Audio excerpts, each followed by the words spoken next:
an outgoing and vivacious mother. Everybody that met her loved her. She would make everyday fun. She was vibrant, happy. She was the life of the party. Is savagely murdered. The level of brutality that was involved in the actual murder was just shocking. Her throat was slashed almost to the point where she was decapitated.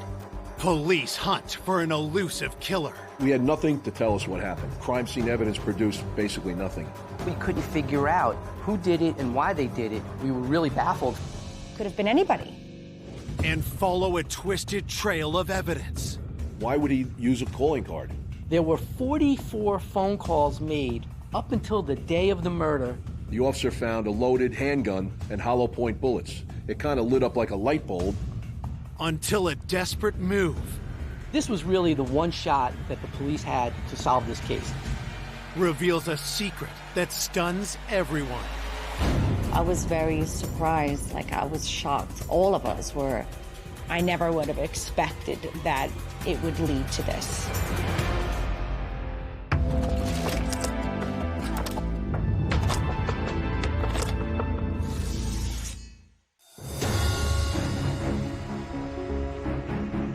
At 10:27 p.m. on a cold Tuesday in January 2003, Ramapo Police Dispatch receives an emergency call.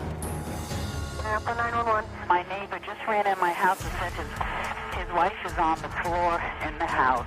He's here and he's sort of in a state of shock. Let me talk to him on the phone. All right, hold on a minute. Yes. Sir, I have help on the way. If you stay right where you are until the officers get there. Do you know if your wife is breathing? No. She didn't answer me. Did you check to see if she was No, breathing? I walked into her room. The lights don't go on. Okay. Does she have any injuries? Yes, she's got blood on her.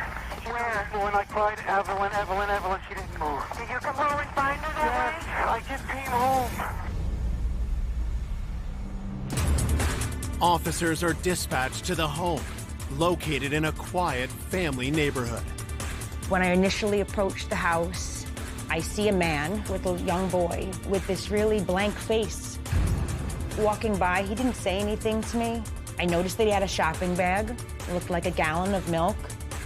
I enter the home and go upstairs to the back rear bedroom to give this woman aid, only to find that I was at the scene of a murder.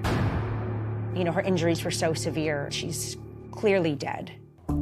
She has a very deep laceration to her neck, and she has what appears to be a knife handle sticking out of her chest. And the blood is just pooled around her body. To me, it looked like the blood was still moving. And I was thinking to myself, this just happened. It could be that the killer's still in the house. So myself and another police officer went room by room and cleared the house, and we didn't find anybody else inside.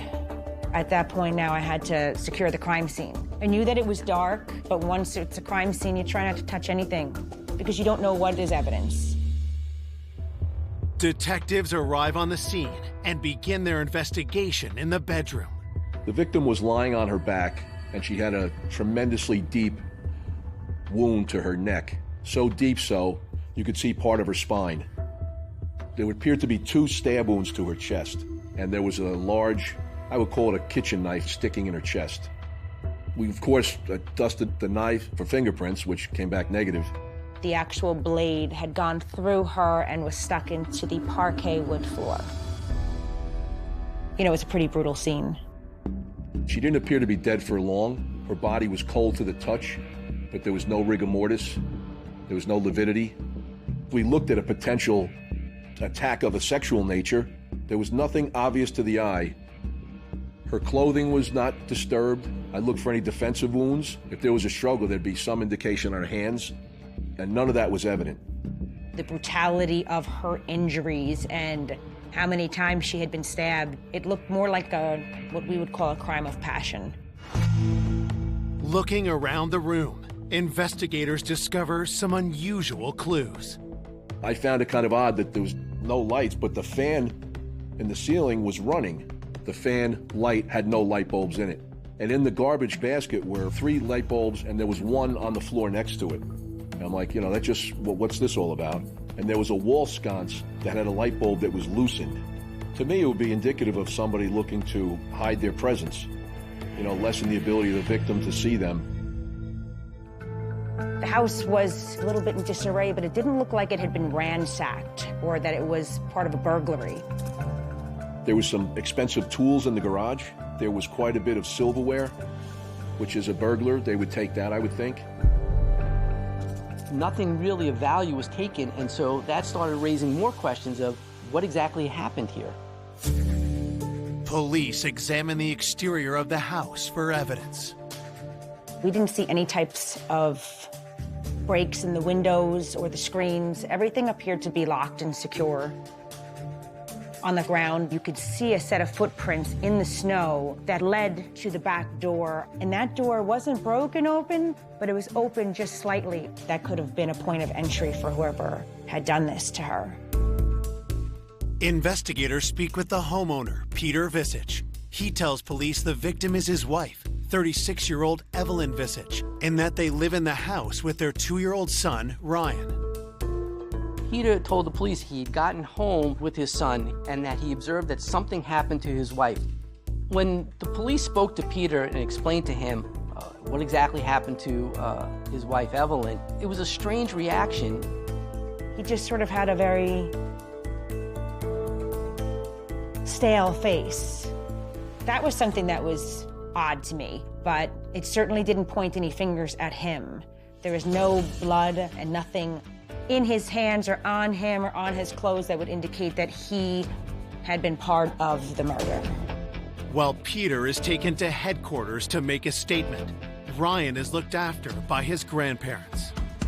At the crime scene, investigators continue to look for any clues to who has killed Evelyn Visich. In these early stages, you don't really know the victim, and so now you have to start thinking, who would do that, and what was the reason for this brutality that was leveled against this victim? Born to a single mother in Lares, Puerto Rico in 1966, Evelyn grew up determined to escape her humble childhood. She came to this country from Puerto Rico when she was 19 to live the American dream. Evelyn landed a job at a large home improvement store in Paramus, New Jersey, where she made an immediate impression. Evelyn was a great employee. She had such a good work ethic. Everybody loved her. She was vibrant, positive. You could hear Evelyn from a mile away. She was always happy. She loved her music. She was passionate about dancing. She was a proud Latina. She was beautiful inside and out, such a giving person. She was very kind. Evelyn started dating Peter after they met at the store. Peter used to shop there with his father. He was very quiet, very polite, family-oriented. He seemed like a good guy, someone that she could see building a family with. That was her dream. Peter and Evelyn married and soon welcomed their son Ryan into the family. Ryan was her world. Everyone knew she had a son, and everyone knew how much she loved her son. After 4 years of marriage, the couple's relationship deteriorated, and Evelyn filed for divorce. Things started to go wrong. They were just very disconnected. But she wanted Peter to be a part of Ryan's life while they figured out their divorce and custody agreement. But Evelyn was killed before the divorce was finalized, raising police suspicions due to the nature of her murder. The ferocity, the level of violence, you would think somebody really had an axe to grind, someone that's personally involved with the victim. You looked at the nature of the crime, it suggested that it was somebody doing this for a reason. You have a couple who are going through a divorce. In these types of cases, you're going to look at the husband. Coming up, police discover additional suspects. We learned that he had been with Evelyn the night of the murder. Maybe they were having a domestic argument, a dispute. And unearth hidden evidence. Evelyn had secretly audio taped some of the arguments and fights that they had been having. But just as the investigation falters, maybe he wasn't the one who actually did the murder because it just doesn't make sense. Was there a piece of the puzzle that we weren't seeing? A new face blows the case wide open. He's perspiring heavily. I could see the vein in his neck beating. And I said to him, I don't want to hear what you have to say. I already know what happened, and I'm going to prove it.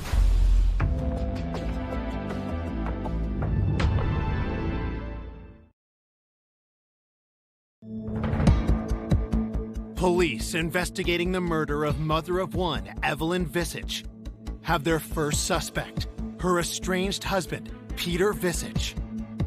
You have to start thinking, did the husband do this, or is he involved in it somehow?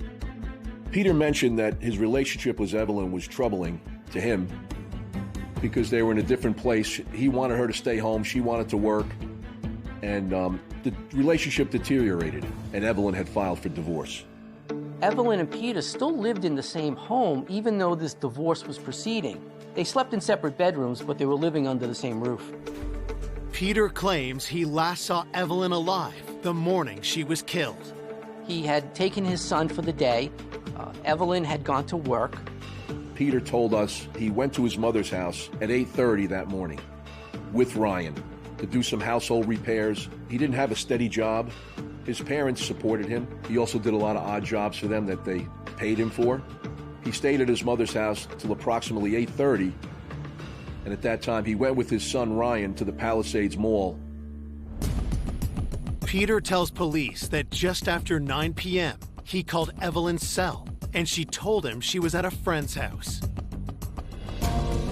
She told Peter that she was on her way home and would probably be home within 20 minutes or so.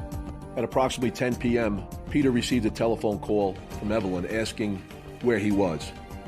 Peter said to Evelyn that he was picking up milk and that he would be home shortly. Peter said that upon arriving home, his intent was to put Ryan to bed, but he said that he found it odd that the lights were not working in the hallway. He said he looked into the bedroom, he saw that Evelyn was on the floor, and he said that she was obviously deceased, according to him, and he ran back downstairs and ran to the neighbor's house to call the police. Peter Visage was questioned for over 16 hours. I mean, it was a very long interview. He never asked to leave. He never said, I want a lawyer, leave me alone, anything like that. He was cooperative throughout. He agreed to provide us with fingernail clippings, hair samples, blood sample, a buccal swab for his DNA. As Peter is providing samples, investigators run a background check. There was nothing in his history indicative of this violence. Peter was typically a guy who was, if he wasn't home, working on cars, motorcycles, he was at his parents' house.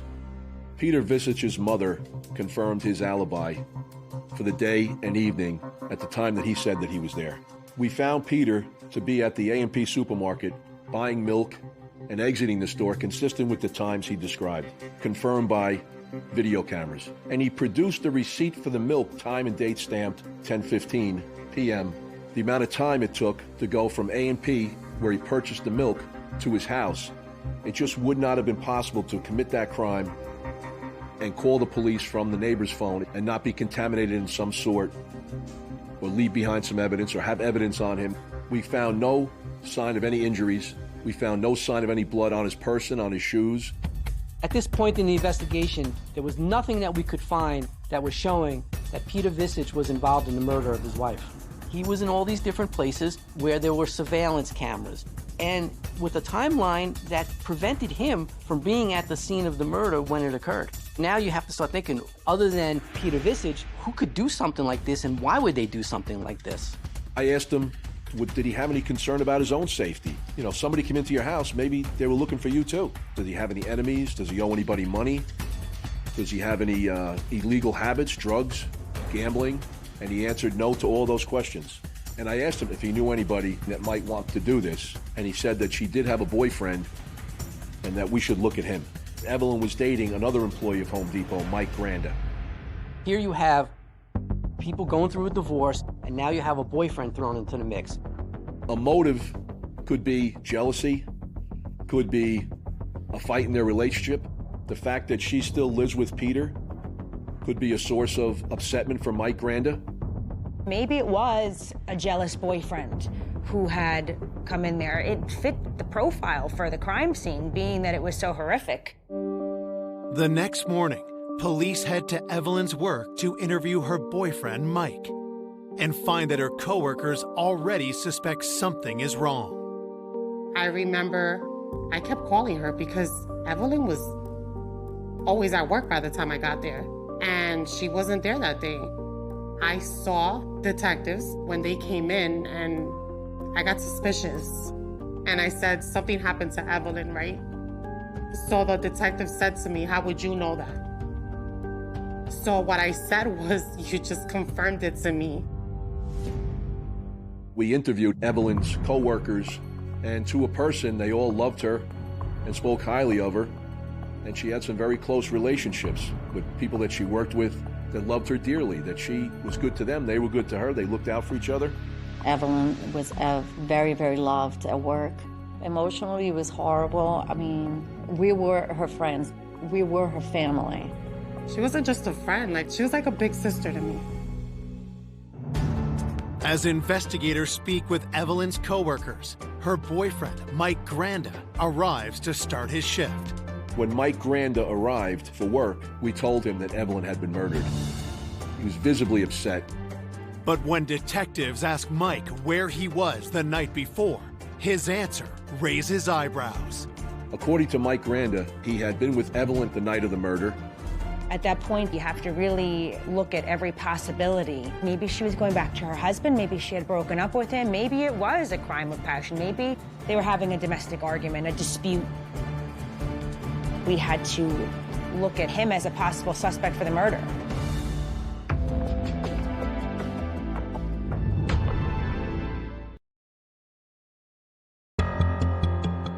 Police hunting the killer of Evelyn Visage are focusing in on the man she was dating while in the throes of divorcing her husband. We did look at Evelyn's boyfriend, Mike Granda. There could be a source of jealousy based on the fact that she still lives with her husband during this process, so he has to be looked at. Detectives bring the 28-year-old to the station for questioning. When Michael Granda was interviewed, we asked him to describe their relationship. He said initially they were just friends, but as time went on, they became romantically involved and began dating. Investigators press Mike for details on the night that Evelyn was killed. According to Mike Granda, Evelyn and he had left Home Depot at approximately 3 p.m. Evelyn had gone to the Garden State Plaza Mall to return some clothes, and she actually was supposed to be having dinner with her son that night. But Peter called Evelyn and said, I'm going to my mother's house with the baby. So Evelyn called Michael saying that she was free, so she went from the shopping mall to Michael Granda's house in West New York, New Jersey. Mike claims he and Evelyn had dinner. Around 9 p.m., Peter called to say he was on his way back with Ryan, after which Evelyn decided to head home to see her son. Michael Granda's house is approximately a 40-minute drive to the Visage house. Michael Granda called her when she was approximately 20 minutes from home when she was on the Garden State Parkway. Approximately 40 minutes after that phone call, Evelyn was being murdered. We asked him to describe his whereabouts. He said that he had stayed home for the rest of the night, watched TV, and went to bed. So there was a window of opportunity where he did not have an alibi that could be corroborated by someone else. We subpoenaed his phone records to try to determine where he was. Michael's cell phone records indicated that his cell phone was in his apartment or very close by his apartment in West New York, New Jersey. If he were to drive from West New York, in all likelihood, he would have to pass through a toll. We subpoenaed toll records, Easy Pass records. We subpoenaed some cameras, video records from some banks in the area looking for his car passing by, and none of that was ever found. So that also led us to believe that he was telling the truth. He actually was in his home at the time that Evelyn was being murdered.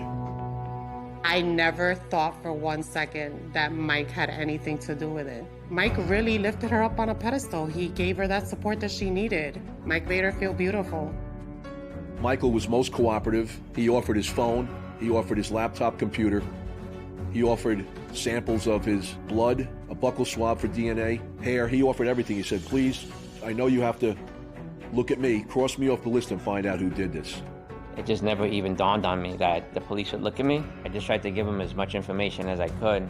I do remember telling them, like, oh, I know you guys have to suspect me, I told them if they wanted to search my house, they could. If they wanted to search my cars, they could. I was just very focused on trying to be helpful.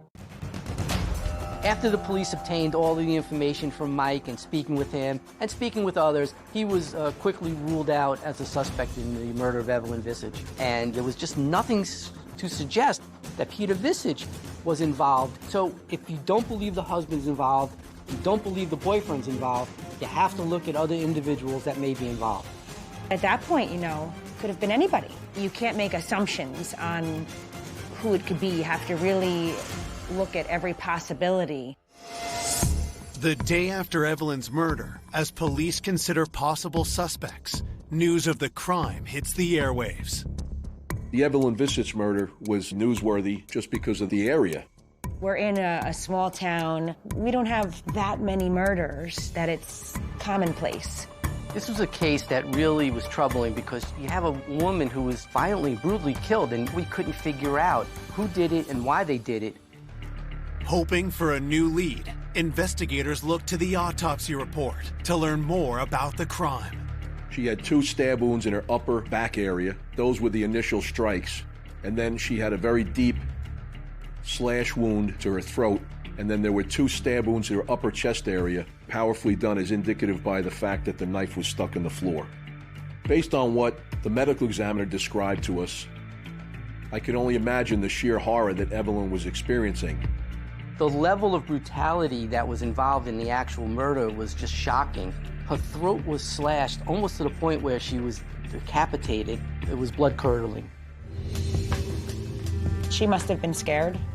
Somebody's in her home, she's in her bedroom. Maybe it was a burglary gone bad and she came home and had startled whoever was in her house. We circled back to examining parolees in the area, both New York and New Jersey, sex offenders, people that have committed similar crimes, burglaries gone bad or robberies gone bad. At the time of Evelyn Visage's murder, there was a group of young men who were committing robberies and burglaries in the vicinity, including a Terrence Monk, who lived approximately 5 miles from the Visage residence. I do remember that we were having burglaries in the area, and I remember that we were having home invasions too. The name Terrence Monk, like it clicked with me. There were cases, robberies, burglaries, and assaults where Terrence Monk committed violent acts on people that didn't cooperate. He was also implicated in a robbery probably 1.5 miles from the Visage house. It kind of lit up like a light bulb. He certainly went right up to the top of the list.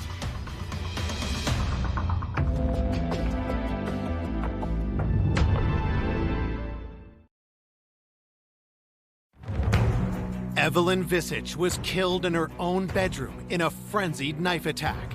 And now, police are investigating if a violent local burglar might be responsible. Terrence Monk was like a known criminal, and the detectives had been dealing with him for years at that point. We had been investigating him so arduously, and for such a long time, there was not any possibility of cooperation on his behalf. To get the information they need, investigators take a different approach. I utilized a confidential informant to try to determine where Terrence Monk was and if, in fact, he was involved in this crime. He described to me where Terrence Monk was at the time that Evelyn was murdered. He told us that Terrence Monk was in Buffalo, New York, and that was substantiated by witness statements and his cell phone records. It's another dead end for detectives. They press the informant for any other information that might help solve the case. This young man was so plugged in the criminal community, so I asked him what the word on the street was. If it was a local guy, chances are, in the criminal community, somebody would have been talking. And he said there's nothing on the street at all. No information about who killed Evelyn Visage. With no other leads, police re-canvassed the neighborhood around the Visage home. There was multiple attempts to locate witnesses, and detectives actually went back and conducted a road stop in the area, hoping that somebody may have seen something. Nothing was discovered, and we couldn't gain anything from that. In the village of Chestnut Ridge, it's prohibited to park a vehicle on the street at night. So we also checked to see if any parking tickets had been issued or any vehicles parked on the street, and there were none found. collectively, between the police and the prosecution, we were really sitting there thinking this may never get solved. While investigators consider their next move, Evelyn's loved ones struggle to accept her loss. I just couldn't believe that she was killed. Evelyn was such a loved person by everyone. Something like that happening to her, it makes no sense. You know, there's some people that come into your life for a reason, a season, or a lifetime. That's what they say. There was a lot of respect and love there. She would make like everyday fun, always laughing, having a good time. But, you know, that's life. I mean, you have to take every second you get because you never know when it's going to end. Detectives re-interview Evelyn's friends and colleagues, hoping to uncover a tiny detail that leads them to her killer. We did speak to many of Evelyn's friends to find out if she had a lifestyle that was potentially dangerous to her or would expose her to this type of demise. Her life revolved around her being a mother. She had no enemies. Everybody that met her loved her. There was not one person that met her that did not instantly take to her. She was just a really pleasant person to be around all the time, day and night. It was very puzzling. What happened and why was this done? With a violent killer still on the streets, concern spreads through the community. In this area, this little hamlet of Chestnut Ridge, it's just not that kind of an area where you would expect anything like this. People in the community are starting to get fearful. I remember I was living alone, and I certainly had my radar up, and I was very careful coming and going, almost to the point of paranoia. I wasn't going to be a victim.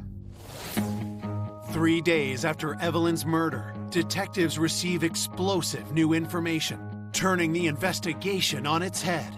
Mike Granda came to the Round Pole police station with some personal items of Evelyn Visage's. Amongst those personal items, we found audio tapes and a journal that she wrote in. Detectives immediately recognized the voices on the audio tapes as Evelyn and her husband, Peter. Evelyn apparently had secretly audio taped some of the arguments and fights that they had been having. Everything from any money that she spent, taking the car away from her, shutting off her phone. He wanted to be completely in control of Evelyn, so it was in stark contrast to what Peter described to us. The fact that Peter didn't describe any turmoil caused us to have some doubts about how truthful he was being. Evelyn's journal contains even more startling revelations about their divorce. He wanted custody. He was told that he wasn't going to get full custody, and he wanted the sale of the house. So if Evelyn is gone, he's got the child, he's got the sale of the house, and he can move on. When detectives try to follow up with Peter about these revelations, they're met with silence. At this point, Peter had retained an attorney, and we were no longer able to question him. So that again raised some suspicion. We went back and looked harder at Peter, based on the fact that he had the most to gain from Evelyn being dead.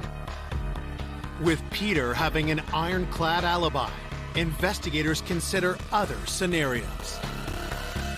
Maybe he wasn't the one who actually did the murder, but you have to wonder if somehow Peter is involved in this, because it just doesn't make sense that anybody else had a reason to do this.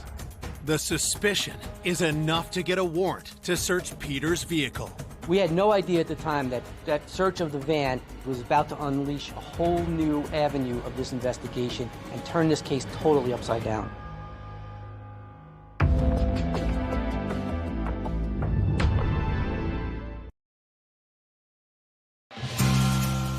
New evidence in the Evelyn Visage homicide investigation has led police to revisit her husband, Peter, as a potential suspect, and they are now searching his vehicle for any trace of incriminating evidence. You just never know what might be that little piece. You know, whether it's a hair or a fingerprint or that one bit of DNA might be the break in the case. Desperate for any lead in their investigation, police make a critical discovery. There was an extensive search of Peter's van, and we uncovered in the back pocket of the middle seat of the van $3,700 in cash in a white envelope. In addition to the money that was found, there was a Sprint calling card. This was tremendous evidence that we have just now uncovered. It offered a lot of questions. Why would a person have $3,700 cash? We examined Peter's financial status. At the time, Peter was not very solvent in terms of having any money. Somebody who's, by all accounts, broke, and he's got $3,700 in the back of his van.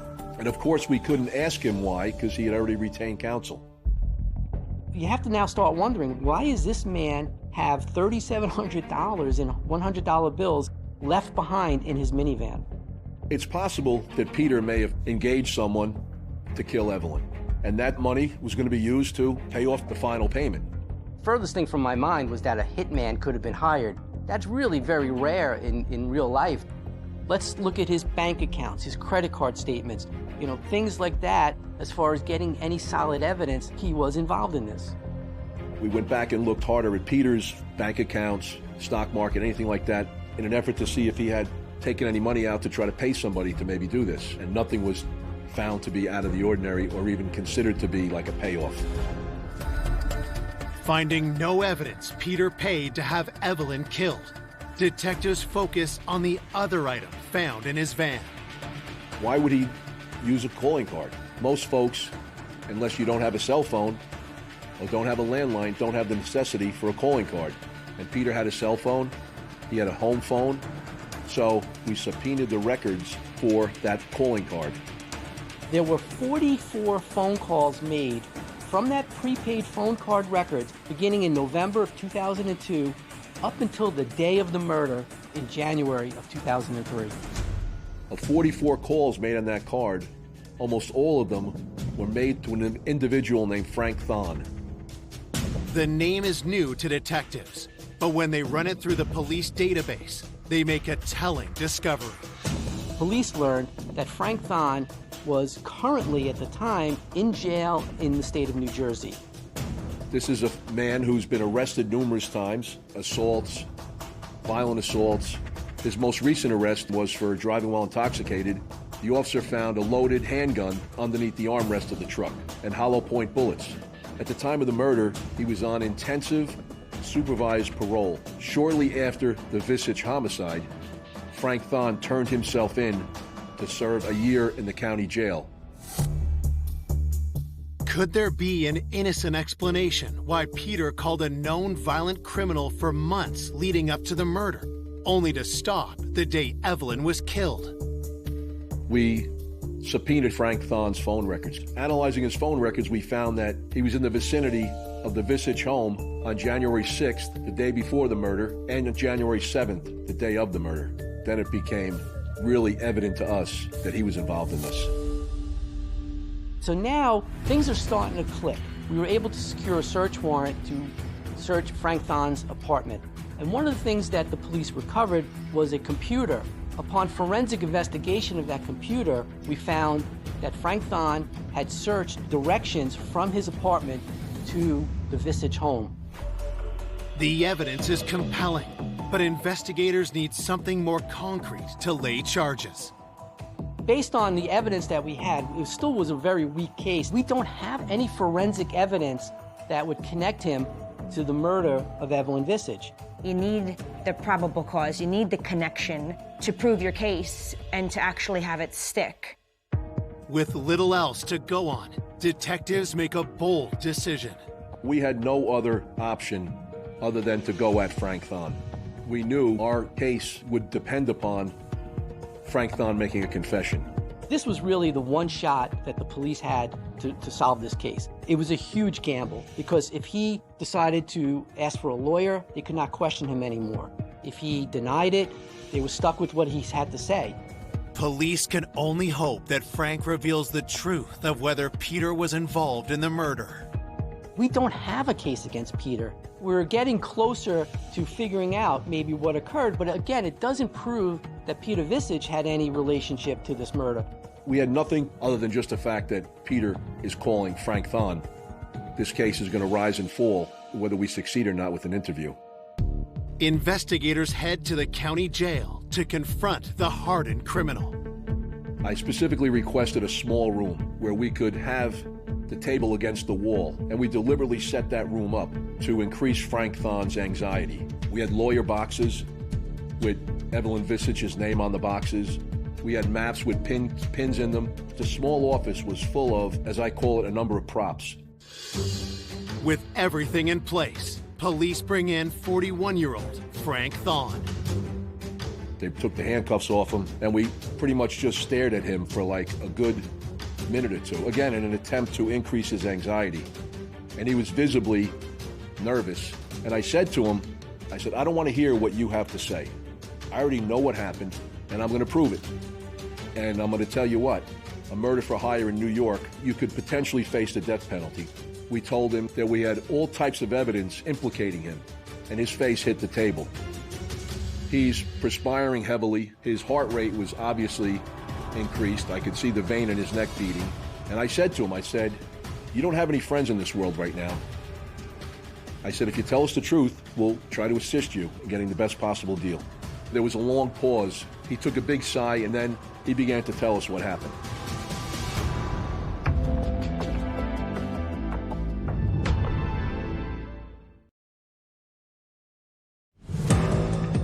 Four weeks after the murder of Evelyn Visage, investigators have just convinced suspected hitman Frank Thon to start talking. He almost had a look of detachment from what was going on. He took a big sigh and he says, all right, I'll tell you guys what happened. Frank Thon told us that he was the person who killed Evelyn. Frank Thon confessed not only to the murder of Evelyn Visage, but that he was hired by her husband, Peter. I really was surprised after everything was said and done, after all of the investigative leads, that it all came back to Peter. Frank tells detectives that he was introduced to Peter 3 months ago through a mutual acquaintance. Peter asked this gentleman if he knew of anybody that could take care of his wife. Frank Thon requested $10,000 cash, with $5,000 being paid up front. We later learned that Peter obtained money from a friend of a friend on a loan. A short time after that, Peter Visage met Frank Thon at a pizzeria where Peter gave Frank the down payment of $5,000 cash. I looked at the money found in the van as this could have been the final payment. To hear that for such a small amount of money that somebody was willing to go out there and kill someone, I was shocked and disgusted. In his confession, Frank describes Peter's impatience to have Evelyn killed. He told me that he had a second envelope ready. He was really pushing it. Peter Visage was pestering him to get this done, so he decided January 7th was going to be the night. Frank meets Peter at the Visage home the day before the murder. He told me to lay out of the house, and I'd be able to walk to the back of the house, and he would leave a door unlocked for me. Peter told Frank that he would leave the back door open, and he gave Evelyn's schedule for that day. The next day, Peter establishes his alibi. He went to his mother's house and then the shopping mall and then stopping to get milk. He knows that there's video cameras. He knows that he's going to get a receipt. That's all adding time to his alibi that can also be substantiated. After sunset, Frank enters the Visage house and removes the light bulbs to lie in wait for Evelyn in the dark. Garage door open. Then I heard the house door open. Then I heard her coming up the stairs, and that's when I came out of the room. He had a gun. He pushed her into the bedroom, had her kneel on the bed, and he told her he was merely here to do a robbery and he wasn't going to hurt her. He said he then took a knife that he had brought with him and stabbed her twice in the back. She dropped to her knees from the bed. She slid down. I got one there. I took her by the forehead from behind her. Yeah. I sliced in, then I sliced back. I heard the blade scratch the bone. I recognized the sound. She dropped immediately to my right on the floor. I heard the air leaving her body. I stabbed her 2 or 3 more times in the chest. Do you leave the knife behind? Yes, I did. Where'd you leave it? Stuck in the chest. Frank Thon was the instrument of Evelyn's death. But Peter Visich brought that instrument into his own home. On Valentine's Day, 2003, a warrant was issued for the arrest of Peter Visich. Police rushed to take Peter into custody. I said, Peter, I have very good news for you. He said, what's that? He was somewhat befuddled. I said, we found out who killed your wife. And he became like almost giggly. He's like, really, who? I said, you did, expletive. You're under arrest. It angers me and it pains me to think that the person that she married was the one that did that to her. It's shocking. It's sad. I was very surprised. Like, I was shocked. All of us were. He went through this elaborate murder, and I just thought, like, how pathetic are you as a person? Frank Thon pleads guilty for his role in the murder of Evelyn. In exchange for his cooperation, he was promised a sentence of 20 years to life if he testified truthfully at the trial of Peter Visich. In November of 2003, in front of a packed courtroom, Peter stands trial for plotting to murder Evelyn. Evelyn's friends and family were throughout the trial present. They had to endure really gut-wrenching testimony, particularly when Frank Thon testified. He said that he told her at the end, I'm gonna put you out of your misery. And your husband was the one that hired me. She was just in shock. Peter Visich never takes the stand during the 8-day trial. He showed no emotion the whole entire trial. I would look at him and then just think to myself, like, why you had to get to that point? Why did you do it? After hearing the evidence, the jury deliberates for only 3 hours. The jurors announced that they did have a unanimous verdict, guilty on each and every count, including murder in the first degree, which carried a life without parole sentence. We all screamed. We were relieved, and we felt like justice had been served, although it was bittersweet. It's just so hard to comprehend why. Now the child doesn't have a mom or dad. What he did to Ryan is just as unforgivable as what he did to Evelyn, because he deprived Ryan of one of the most incredible human beings I've ever met in my life. I've never met anyone like Evelyn. For those closest to Evelyn, she remains alive in their hearts. Evelyn is still here with us. She's still in our spirit. She was full of love. She was full of life. She was the life of the party. She was always happy. And if you weren't happy next to her, she would have made you happy. She was a good soul. She was a good person. She will always be missed.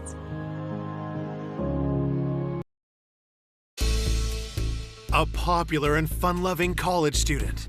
Mindy was a very bubbly person. She just always seemed to be happy. She had a light in her eyes, and she accepted everyone. Is found savagely murdered in her apartment. There was a belt wrapped around her neck and appeared to be a broken off knife still stuck in her throat. Police need to determine, was this a sinister obsession? Mindy, I know what happened to you. God picked the beautiful flower. He had called and left numerous messages on her cell phone. Just really a strange type of relationship. A crucial piece of evidence. There was some material under the fingernails of her left hand. I know you got a mark on your hand. How did you get that? Shines a light on a dangerous predator no one saw coming. I was very shocked. I think everybody was. He was not the man we thought he was. I don't think I would ever expect that outcome at all.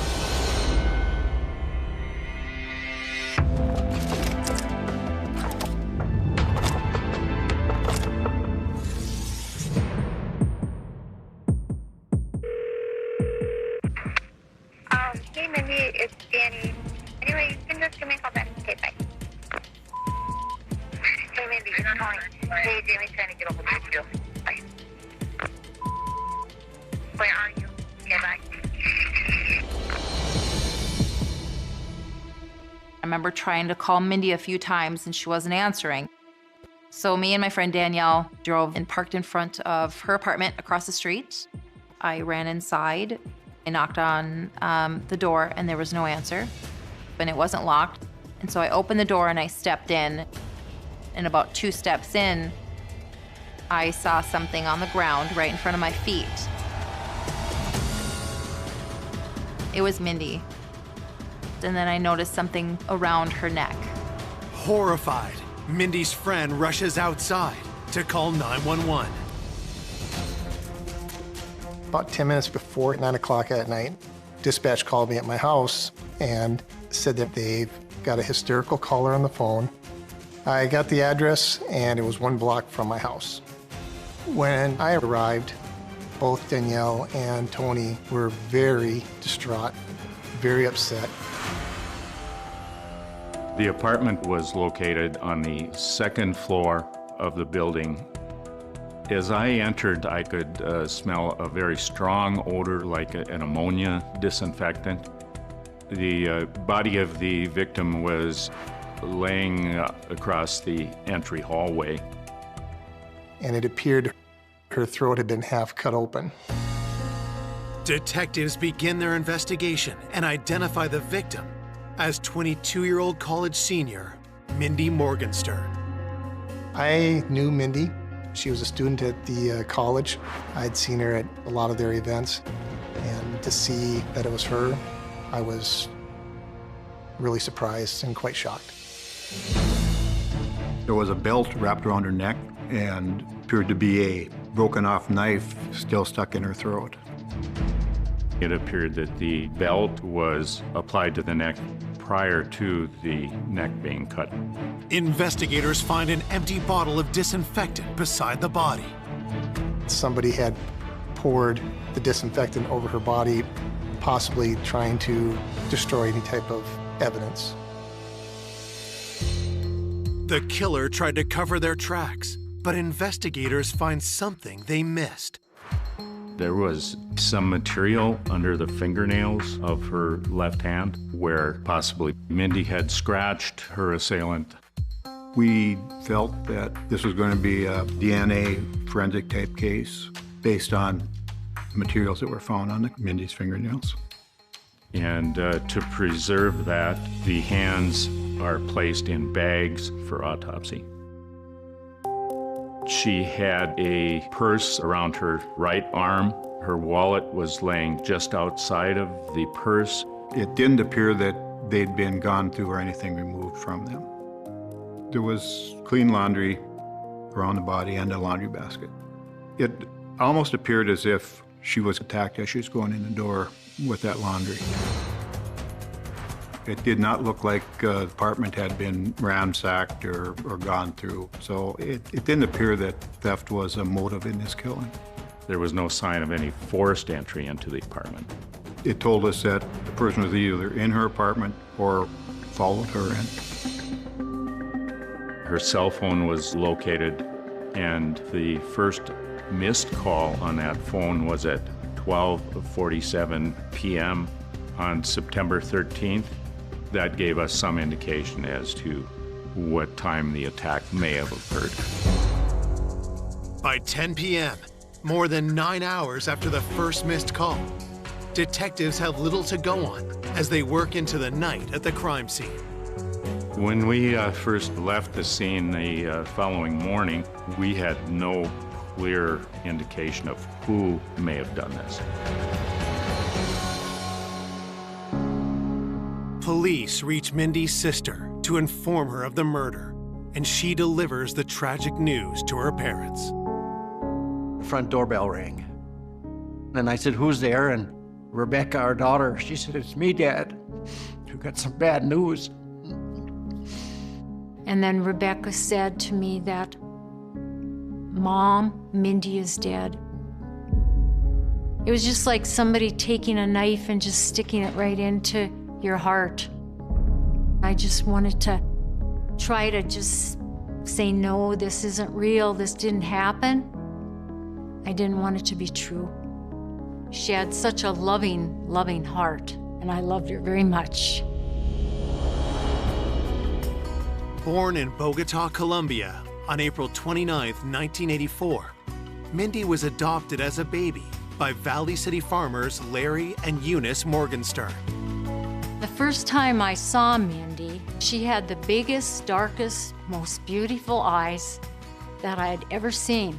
It was pretty amazing to see this little character in the basket that she brought home to be part of our family. Mindy was the youngest of 4 Morgenstern children, 3 of them adopted by Larry and Eunice. Mindy was very much a tomboy. And as she grew up, she got so beautiful. She didn't really realize that she would be looked upon as somebody that would turn boys' heads. After high school, Mindy moved to Valley City and dove headlong into college life. She just seemed to enjoy all the friends that she had there. Mindy was a very friendly, outgoing, bubbly person. She just always seemed to be happy. She had a light in her eyes, and she accepted everyone. Mindy's future was looking bright until the stunning attack that cut her down in her prime. It was very difficult to see Mindy's body in the condition that it was in when we found her. I want to find out who did this, because she was loved by a lot of people in our community. Back at the crime scene, Mindy's 2 friends tell detectives they weren't the only ones to see Mindy's body.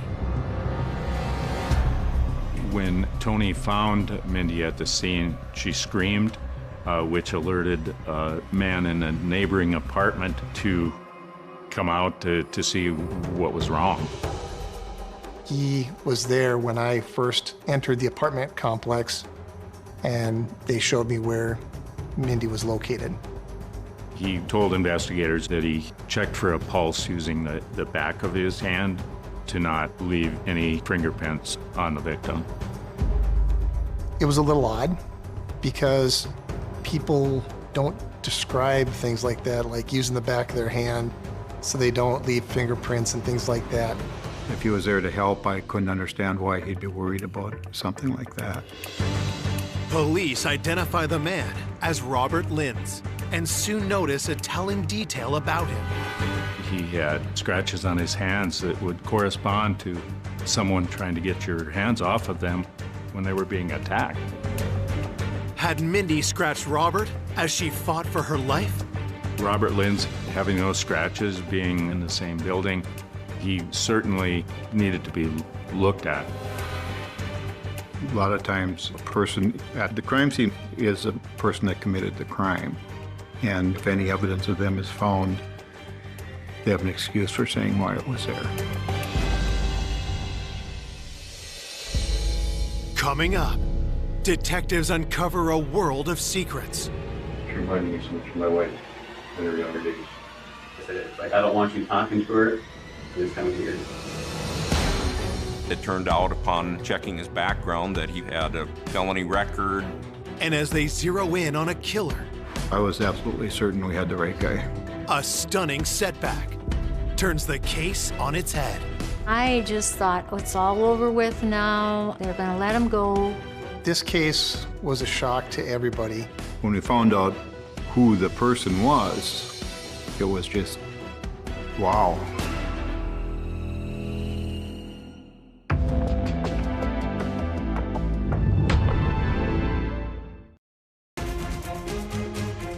Police investigating the murder of 22-year-old college student Mindy Morgenstern have just identified their first suspect, her neighbor, Robert Linz.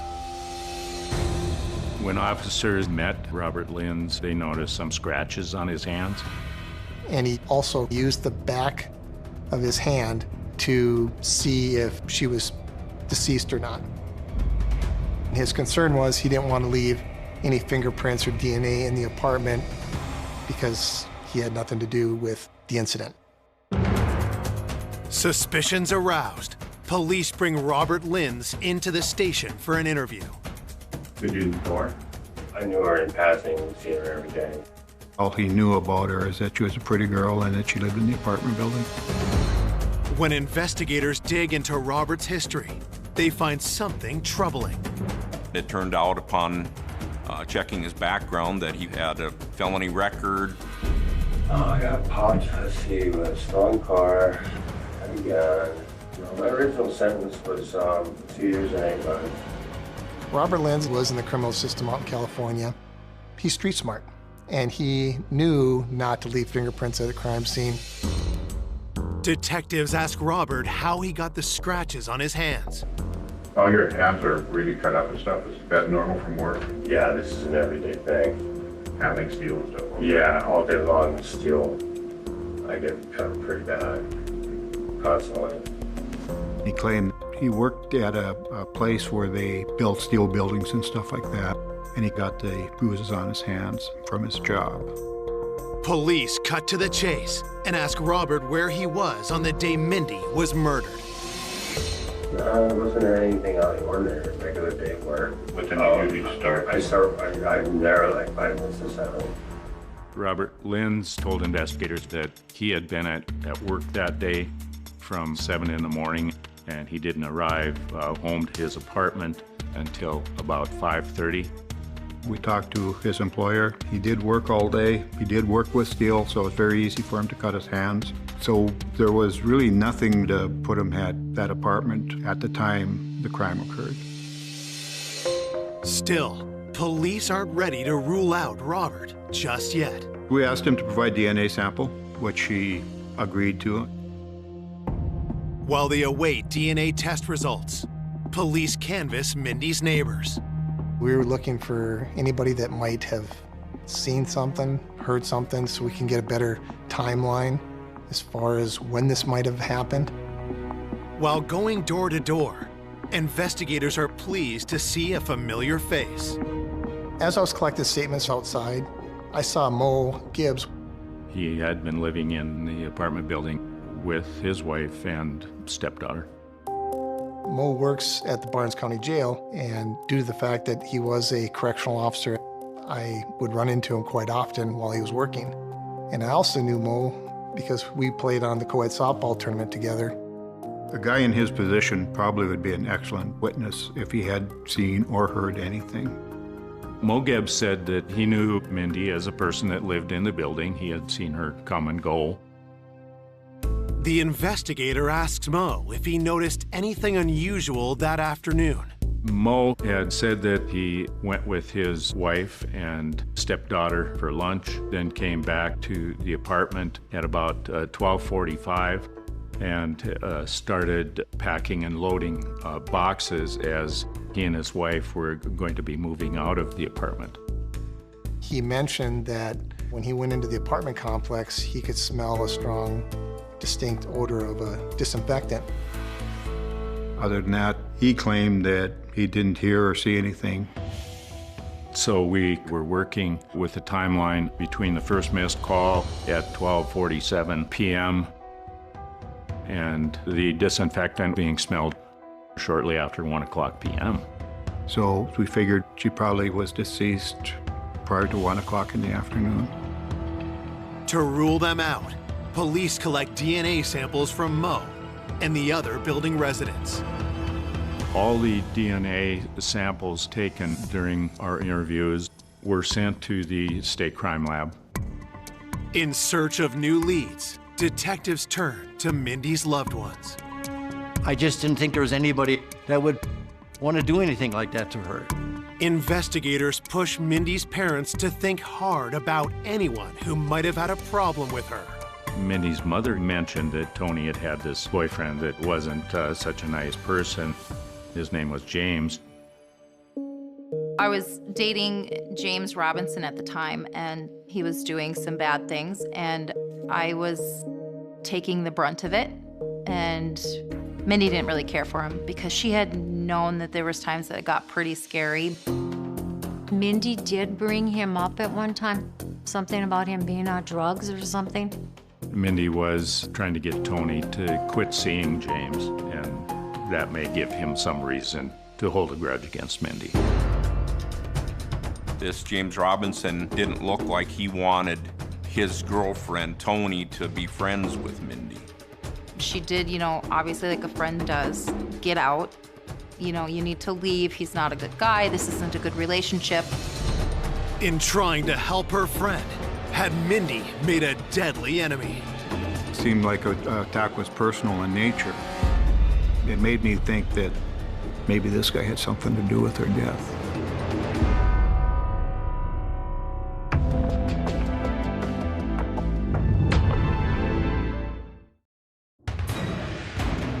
Investigators are hunting for the killer of popular college student Mindy Morgenstern.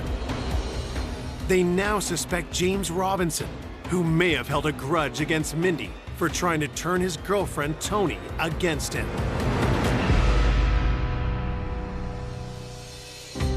So James was called in to do an interview to see what we could glean from him. Did you know Mindy pretty well? I knew her from going to visit Tony at work, and she'd be there or whatever, and we'd get together every once in a while, go out and eat her. Police asked James if he has a criminal record. James said that he had, in the past, had trouble with illegal drugs. He had been charged, but he was trying to stay out of that lifestyle. As James talks, detectives notice suspicious cuts on his hands. Shoot your hand. Looks like you got a... Yeah, it went right through a window. Blood like something fierce. Looks pretty fresh. Police pressed James on his whereabouts at the time of the murder. What were you doing during the day? I know I had 4 hours of community service stuff to do. James told investigators that he went to do community service from these previous charges. He then went to a friend's house and went back home sometime 5 o'clock or later. We checked, and it was verified that he had been at those locations that day. Even though James's alibi checks out, investigators collect a DNA sample in order to officially rule him out. As they review evidence from the crime scene, autopsy results arrive. The autopsy of Mindy's body indicated that she had died from asphyxiation and due to the cuts to her neck. There was no indication that Mindy had been sexually assaulted. Still awaiting results on DNA collected from Mindy's fingernails, detectives turn to her coworkers for new leads. Mindy had been working at a restaurant in Valley City as a waitstaff. It was important to interview Mindy's coworkers and see if they knew of anyone unusual in the restaurant that stood out to them. There was a man that lived in a motor home across the street from the restaurant. Mindy told coworkers that he made her feel really uneasy, and he was always in there bothering them. So, hearing that information, we decided to interview him. What's your full name? Ralph Albert Walter. So how long have you been in Valley City? Well, I don't know. You could say I'm a drifter, but Mr. Walters didn't have any ties to the area, just kind of an odd character. You remember anything particular you did on Wednesday? oh, that was the day that can change the oil in the motorhome. He really didn't have a good alibi for when Mindy was murdered. Just as with previous suspects, detectives spot a potentially damning clue. I know you got a mark on your hand. How did you get that? When I put that oil filter on. Have you had any type of altercation or disagreements in any of the restaurants with anybody? I can't think of any. He claimed he never bothered anybody in the restaurant where Mindy worked. Claimed he didn't know who she was.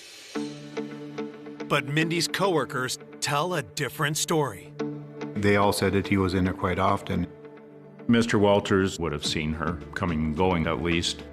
Would that give him a reason to follow her? We really didn't know at that point.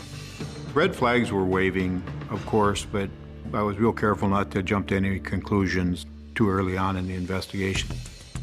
Detectives collect Ralph's DNA and let him go. But they're not ready to clear him just yet. We keep him on the list. We're hoping DNA samples, if he was involved, would eventually tie him into it. 2 days after the murder, the wait for answers starts to take a toll on Mindy's family. That was the hard part, not knowing what was going on and what happened and why. It was like living someplace in another world, and you just wanted answers. 3 days into the investigation, detectives catch a break when they find disturbing voicemails left on Mindy's phone after she was dead. You know my number, sweetie. I miss you. I love you. You're my inspiration. Please help me. Please help me, Mindy. I can't continue without you. Please help me. Some way, help me.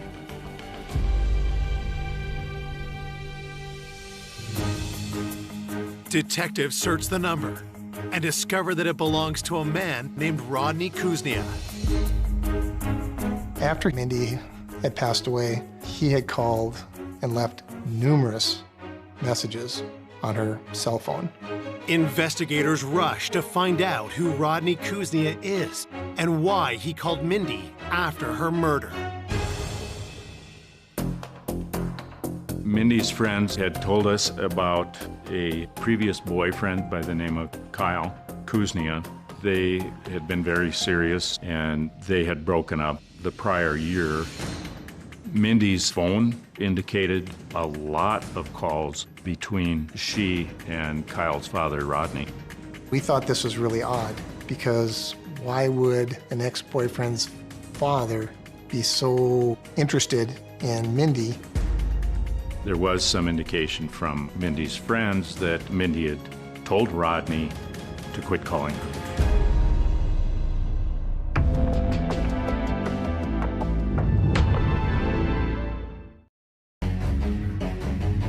It's been 3 days since 22-year-old Mindy Morgenstern was found brutally murdered in her apartment. Police have a new suspect, an ex-boyfriend's father who left suspicious voicemails for Mindy after her death. Mindy, this is Rod. I know what happened to you. Please don't hear your voice. Can't take it. I love you, kid. God picked a beautiful flower. I'm sorry that happened that way. It happened to you. It just was really odd why Mindy's ex-boyfriend's father was leaving these messages, why he was so infatuated with her, and obviously he had feelings for her. Eager to learn more about Mindy's communication with Rodney, detectives start by questioning his son, Kyle. Kyle was Mindy's ex-boyfriend.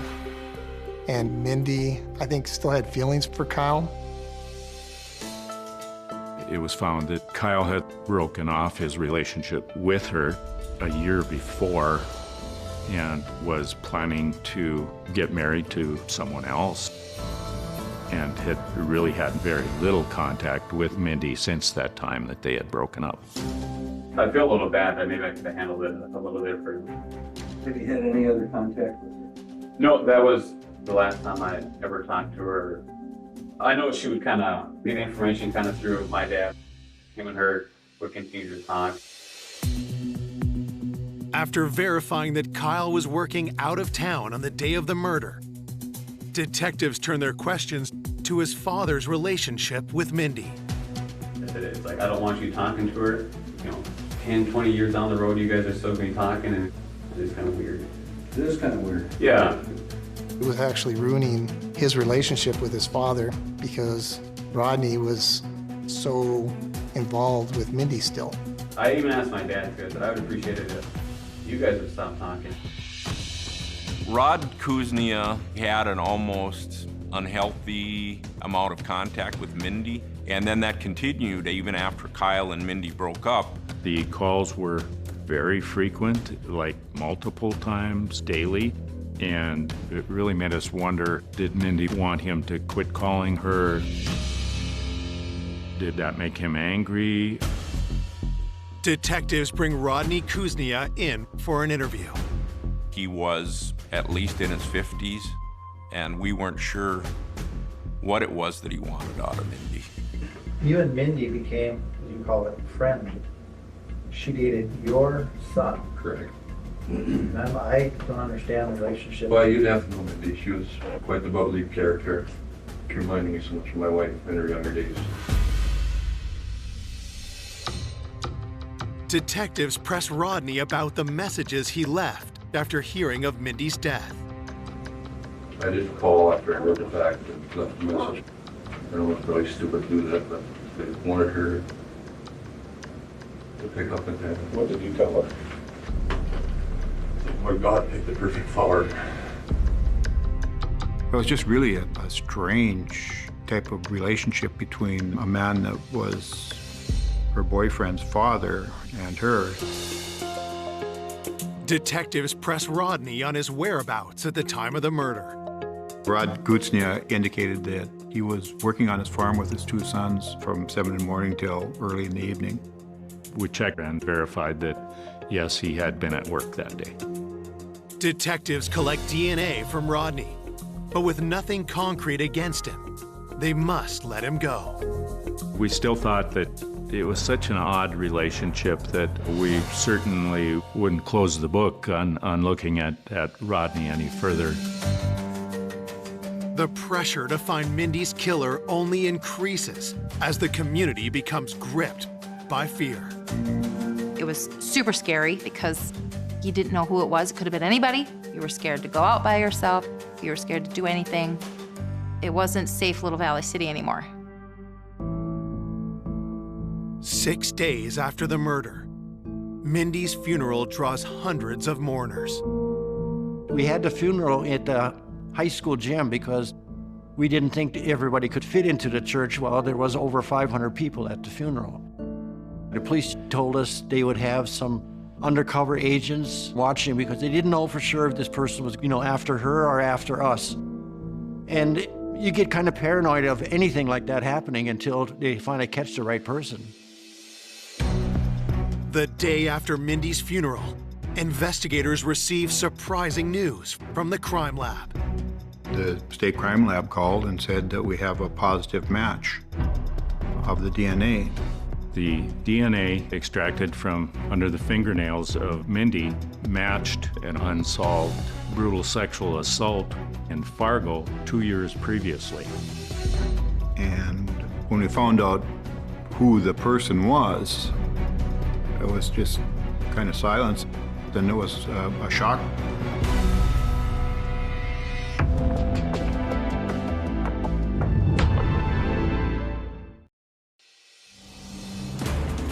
One week after the murder of 22-year-old Mindy Morgenstern, detectives receive DNA test results that turn the case on its head. The DNA from every one of the suspects, Kuznia, Walters, Lind, and the others, all came back as not a match to the DNA found under Mindy's fingernails. I asked, who is it? They told me it was Mo Gibbs. When they got the match, it was just, wow. The DNA match of Mo Gibbs was really unexpected for us. I knew him personally. He was a correctional officer, and it really caught me off guard that somebody in the law enforcement community would have done something like this. When detectives look deep into Mo's background, they discover a hidden past. Mo Gibbs was not the man we thought he was. When we started digging into his background, we had found out that he'd actually changed his name. We found out that he was involved in a drive-by shooting and he had served 5 years in prison. Also, his DNA matched this reported rape in Fargo from 2 years previously.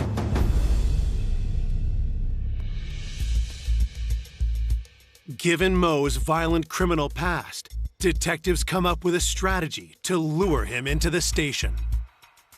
We had called Mo and asked him if he would be willing to come in just to eliminate him as a suspect. We're playing on his friendship with law enforcement. The idea was to get him in, lock him into a story, and then immediately give him the polygraph. Mo Gibbs lived in the apartment building that Mindy lived in, and he said that he had seen her around, but he really didn't know her at all. Mo said that he had worked at the jail the previous night, had gotten home about 7 in the morning, and then he started packing and loading boxes out of the apartment. Anything unusual that you noticed in the apartment building? Nope. I didn't notice anything out of the ordinary the whole day. You know, I was back and forth. Scratches were observed on Mo's hands, and Mo stated that he got those scratches from moving boxes. The polygraph operator asked him if he'd ever been in Mindy's room or in her apartment. I went to her place one time, and that was probably either a week and a half or 2 weeks ago. He stated that she was trying to carry a laundry basket and some other things all at the same time, and he assisted her in carrying that laundry to her apartment. I'm thinking that he wanted to have an excuse for having evidence in that apartment. With Mo's story in place, the polygraph can begin. Regarding Mindy's death, do you intend to truthfully answer those questions? Yes. Did you injure Mindy and cause her death? No. At the conclusion of the polygraph examination, the examiner felt that there was some indication of deception. There's a little bit of indication there that something is bothering you about this, and you know, I guess I just want to try and get it resolved. I mean, I don't know nothing about it. I mean, as far as anything else, I wasn't there, so it's not bothering me that I know. I mean, because I know I wasn't there. Okay. What do you know about DNA? Nothing. Nothing? How would you feel if I told you that your DNA matches DNA that we found on Mindy's body? I'd be like, that wasn't true, so I know I wasn't there, so. At that point, we didn't think that he was really going to ever admit to anything, at least that day. We're in a bind here. Your DNA is matching what we found on her, under her fingernails. I don't know how my DNA was under her fingernail. When we get DNA back though, and it says, this is the person that matches this person out of so many million, we can't argue with that, Mo. Plus, I'm gonna let you in on something else here. The DNA that they match, that they brought up, it also matches the DNA that was found on a girl that was sexually assaulted 2 years ago in Fargo. Okay. He was arrested immediately after that interview and charged with murder. Could you stand up, please, and put your hand behind your back? We have an arrest warrant for the murder of Mindy Morgenstern. News of Mo's arrest opens a floodgate of shocking accusations. A number of female inmates in the jail where Mo Gibbs worked came forward and said he's been doing sexual stuff to us in the jail for weeks or months.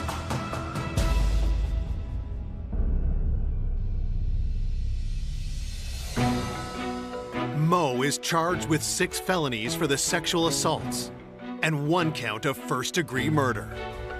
It was a very, very much a shock when they revealed who was arrested. I was very surprised and very shocked due to the fact I knew him personally, but it was a great feeling to get the person who had done this horrific crime. We went to trial in Minot, North Dakota, provided evidence to the jury there about the DNA under her fingernails, the scratches on his hand. Despite the evidence against him, Mo's lawyers mount a strong defense. Their argument was the DNA found in Mindy's fingernails was probably touch DNA that she got from doorknobs that Mo Gibbs had been touching. I went into the jury deliberations believing strongly that we'd proved our case beyond a reasonable doubt. On July 12, 2007, the jury returns to the courtroom with news that takes everyone by surprise. The jury deliberated for a fair period of time and came back as a hung jury and could not reach a decision. We were so sure he was gonna go down, but they just got him off. You kind of went home and you were thinking, what are we gonna do now?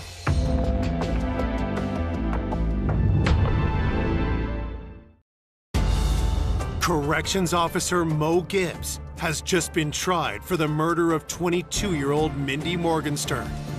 But when the verdict comes back a hung jury, Mindy's loved ones are left fearing the worst. I was very shocked. I think everybody was. I don't think I would ever expect that outcome at all. When we heard it was a hung jury, I just thought, oh, it's all over with now. They're gonna let him go. Was it possible that Mo had not killed Mindy after all? Or was a murderer about to go free? When a hung jury like that happens, it's extremely disappointing and hard to understand for people because it's just a temporary setback. I was absolutely certain we had the right guy. In the Minot trial, the defense, the one thing they really hung their hat on was that trying to say it was just touch DNA. We felt it was obvious that to get DNA under your fingernails, it wasn't from touching any kind of doorknob. So we wanted to totally rule that out, and we're able to find another expert to help us do that. On October 22nd, 2007, more than a year after Mindy's murder, Mo Gibbs goes on trial for the second time. The expert described this as a vigorous assault. The amount of DNA was not from touching a doorknob or a laundry basket. The prosecution lays out further evidence, carefully building the case against Mo. Mo Gibbs' phone was seized after his arrest. There were never times when he went for an hour or more that he was not texting or doing something with his phone. He got off at 7 in the morning from his shift, and he was continually either emailing or texting people until he had to go pick up his fiancée to go to lunch. He dropped her back off around 12:30 or 1 o'clock, and that's when we believe he came back to the apartment building. Mindy's last missed call was at 12:47 that day, and for the next 2 hours, Mo Gibbs was doing something else other than sending texts or sending emails. With DNA and other evidence placing Mo at the scene, the prosecution lays out their theory of the murder. I believe that Mindy was carrying clothes into her apartment and Mo Gibbs was in the hallway and got her in there and pushed her on the floor and attempted to rape her. I think Mindy fought back and things went drastically wrong. I think what happened was he tried strangling her with a belt. It wasn't going as he wanted it to. She wasn't dying fast enough. So he got a knife and he stabbed her. And then when he got done, he finds a cleaning solution, dumps it on her body. And then he gets the heck out of there. Then he starts back with the texting and emailing and went on with his life.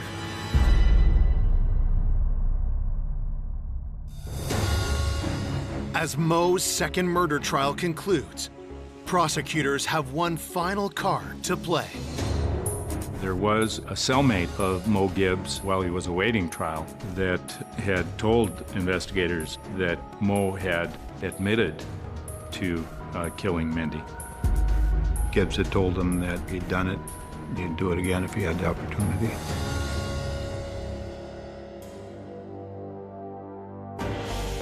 As the jury deliberates for a second time, Mindy's loved ones nervously await the outcome. And I was wondering, what's going on. I wanted to know things. I wanted to hear what was coming out of their mouths.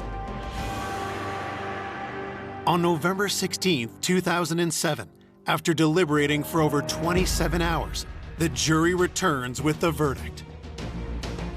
We, the jury, do find the defendant, Mo M. Gibbs, guilty of the crime of murder. For killing Mindy Morgenstern, Mo Gibbs is sentenced to life without parole.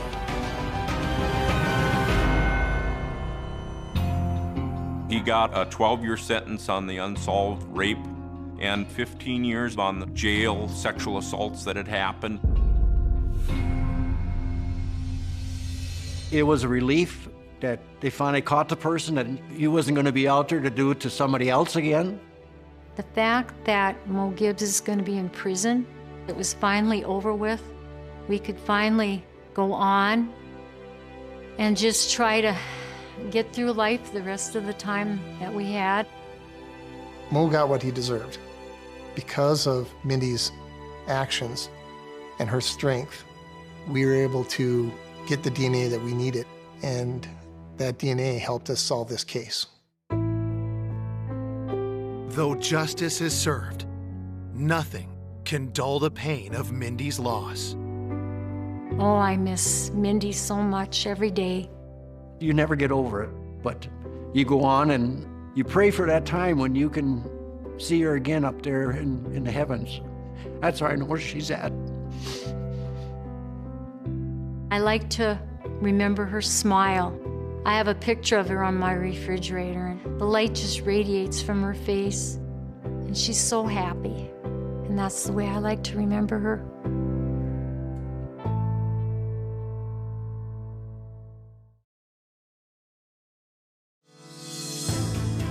A good-natured, fun-loving man.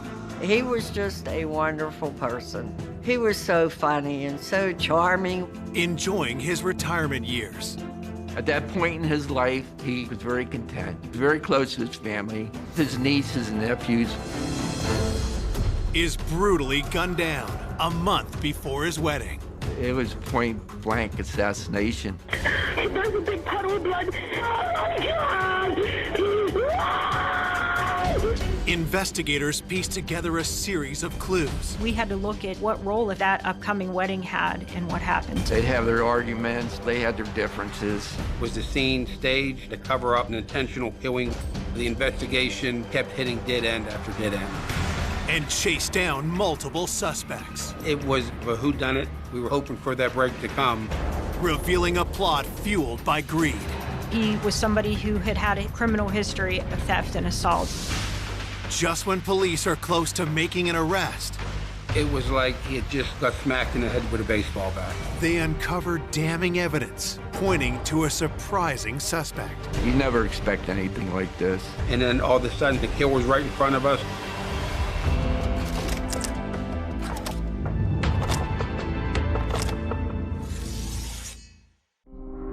On a warm July afternoon in 2014, the sleepy Pittsburgh suburb of Kennedy Township is rocked by a panicked call to 911.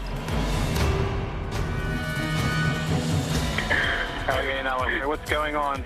I just come home from work, and my husband, he's been on the ground. He's dead. There's a big puddle of blood. Police, fire, and ambulance are coming, okay? Oh my God!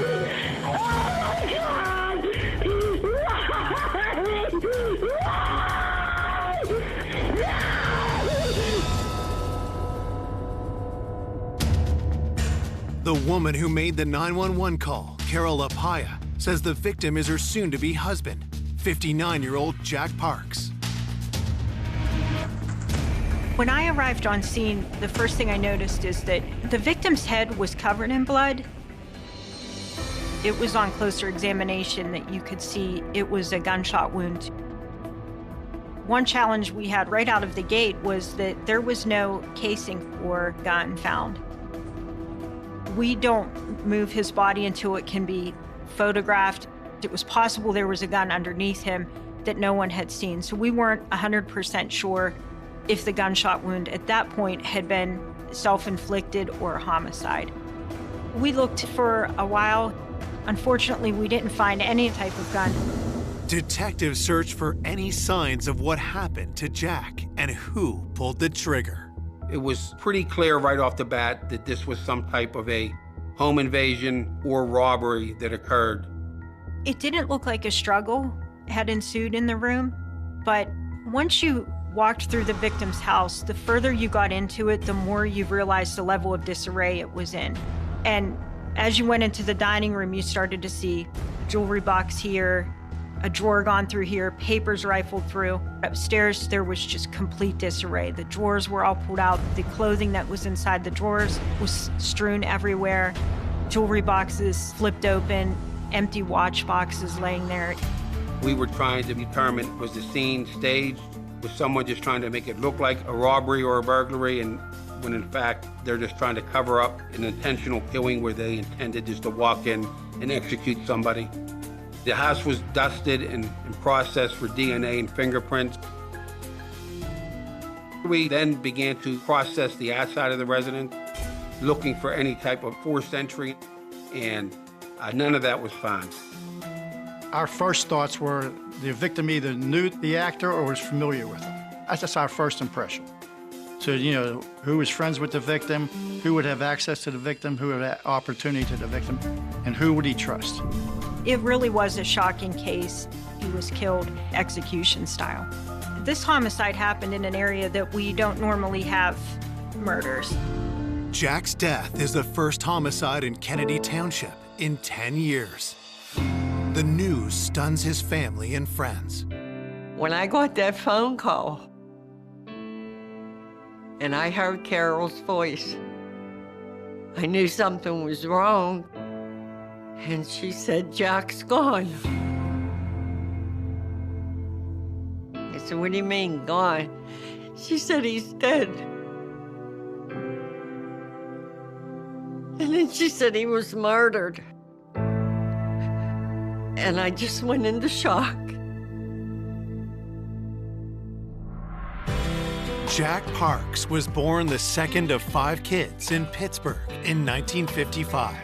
Friends and family were everything to him. Jack always made friends. He was one of the best people I've ever known. He would do anything for anybody.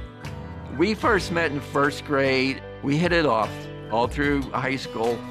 And after that, it was a good ride. Jack was so well liked. He could be charming when he wanted to and funny. He was just a wonderful person. In 1989, a chance encounter changed Jack's life. Jack met Carol at the local bar, and I guess they hit it off. They were 2 peas in a pod. As soon as he brought Carol, we fell in love with Carol. Jack was very close to his family.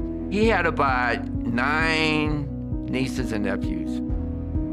Jack and Carol used to have their nieces and nephews over for sleepovers, making the popcorn and just having a good time. You'd have swore that Jack and Carol were the parents. They didn't have kids, so when those kids were around, they were their kids. Jack had recently retired, but had big plans for the future. At that point in his life, Jack was very content. Him and Carol were going to get married. They've been together for over 25 years.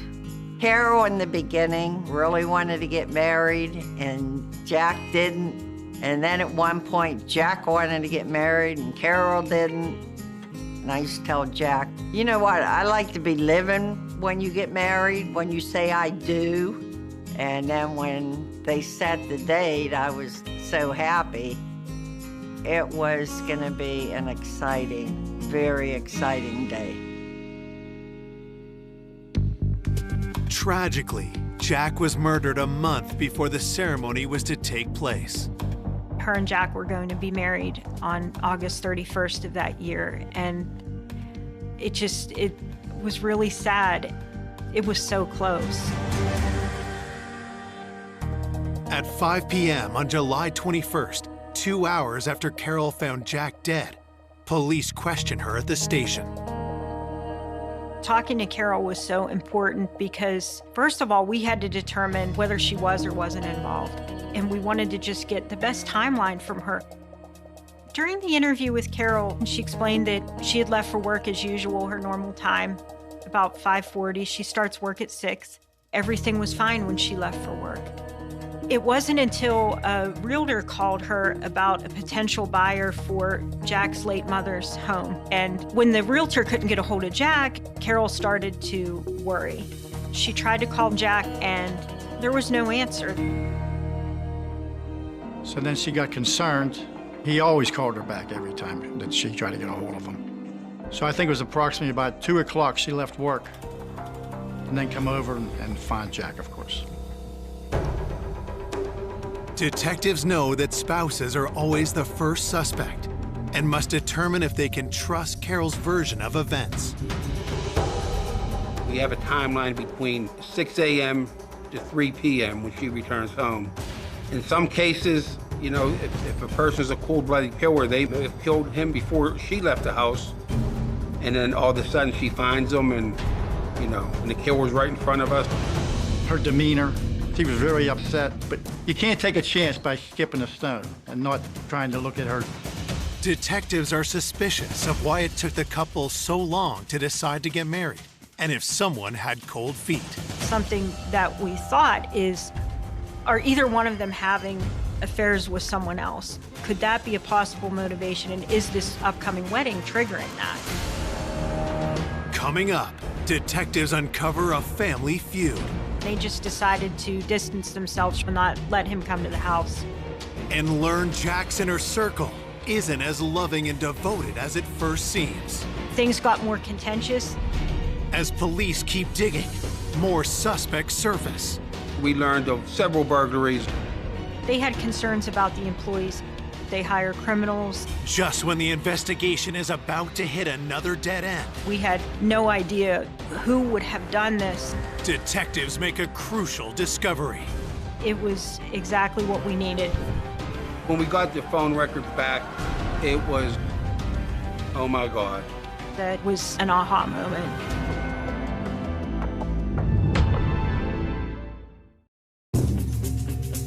Kennedy Township Police are investigating the area's first homicide in a decade. 59-year-old Jack Parks was found dead in his home by his fiancée Carol in what appears to be a robbery. But since there was no forced entry, investigators try to determine if this was actually a staged attack and if the motive was something more personal. When we interviewed Carol, we had to look at what role, if any, that upcoming wedding had in what happened. We had to start looking at every aspect of their lifestyle. What were the family dynamics? We had to chip away at a number of things in their life, things that happened that day, but also things that might have happened in the past that could be a motivation for this murder. They had their differences.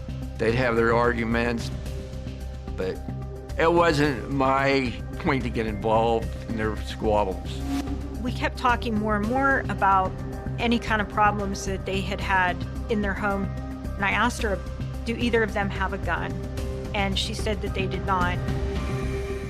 Carol says she would never do anything to hurt the love of her life. She wanted to marry him. Jack was her soulmate.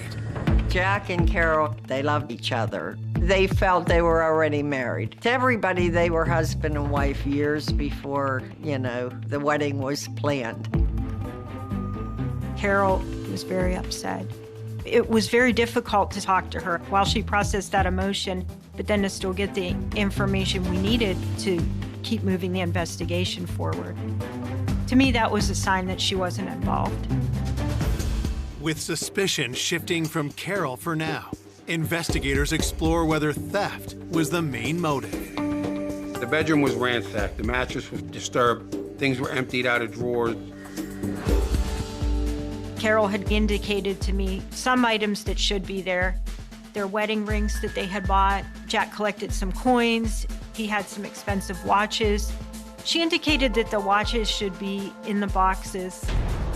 When we first processed the areas of disarray, none of those items were there. That was our first big clue to go off of. I knew that if we could find that jewelry, we could find who was involved. We didn't know if the person who took it might have given it to someone else, but we had to start with where is it, who has it, and how did they get it. The next morning, the autopsy report comes in.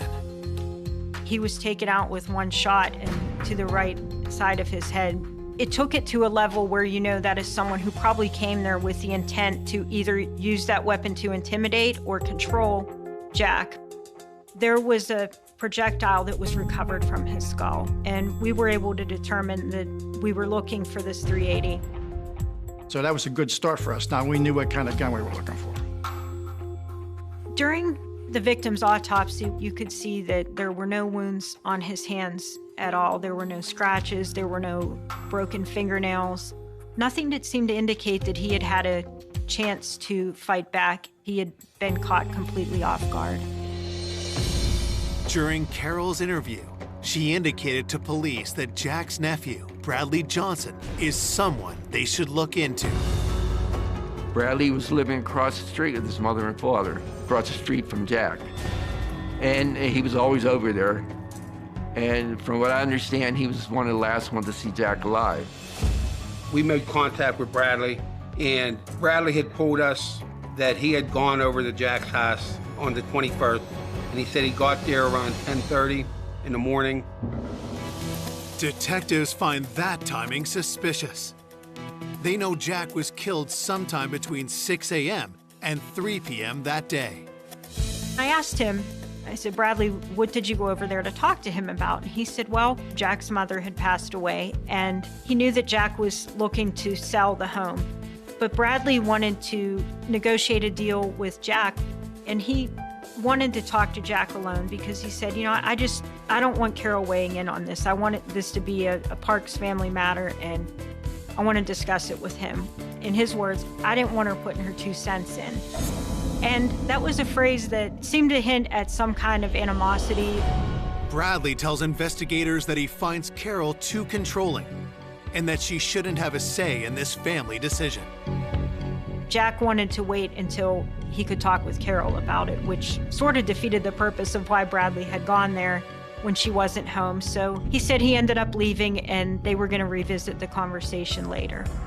As investigators press him further, Bradley reveals an alarming fact. We did ask him about any firearms that he owned, and when Bradley told us he owned a .380 caliber pistol, it kind of was like, okay, this may be something broke bad, because now we know Carol leaves for work at 6 a.m. and Jack's alive at 10:30 because Brad's telling us he's over there. He indicated he had left about 11:15. With Bradley's timeline, it definitely seemed that Bradley was very close in time to when Jack would have been killed. And he put himself there. He had the same type of gun. Had the discussion about Jack's mother's house turned fatal?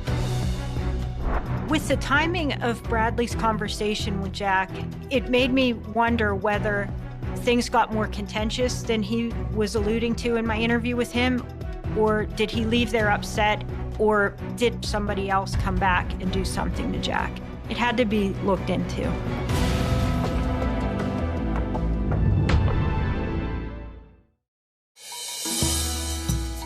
"12 hours after Jack Parks was found dead, investigators chased down leads around their latest person of interest, Jack's nephew, Bradley Johnson. When I found out that Bradley was a suspect, I was mad. I was really upset, knowing that they thought that. But then again, when it comes to an investigation, police are doing their job. Bradley and Jack had a disagreement, and he admits to owning the same caliber gun. So that definitely stepped up our interest in Bradley. This is a gun that we needed to take a look at. Bradley's gun was collected, taken to the lab where it was test fired. The ballistics on the gun did not match the projectile that was recovered from Jack during the autopsy. With nothing concrete linking Bradley to the murder, he is dropped as a suspect. Detectives also corroborate Carol's alibi. On the day that this happened, we were able to verify that she was at work and she was accounted for at that time. We were able to eliminate Carol as a suspect. Looking for new leads, detectives speak to the other nieces and nephews who were close to Jack. During our interview of Carol, she had told us about her nephew, Michael Lapea, who was almost like a son to her, and he had been at the house a lot. They got along good. Michael joined the military. Jack was very proud of Michael. Jack took pride in the nieces and nephews because he watched them grow up. Michael was brought in to the homicide office and interviewed about Jack's murder. And during that interview, Michael had said that he was unemployed. He was trying to seek help through the VA hospital due to his PTSD from being in the Army. Michael had been discharged from the military due to his use of cannabis. Michael also admits he'd fallen out with the family, including his aunt and uncle, and hadn't seen them in a year.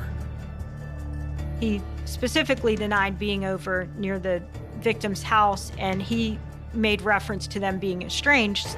Michael had a bit of a drug problem, and Carol and Jack decided to distance themselves from Michael and not let him come to the house. Detectives still need to know where Michael was when Jack was killed. We knew Carol left around 6 a.m. We knew that Bradley was there about 10:30.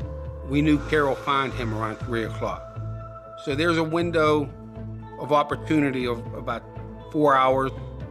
He told us he was at home in Sharpsburg on the day of the incident, July 21st, 20 minutes away from Jack's house.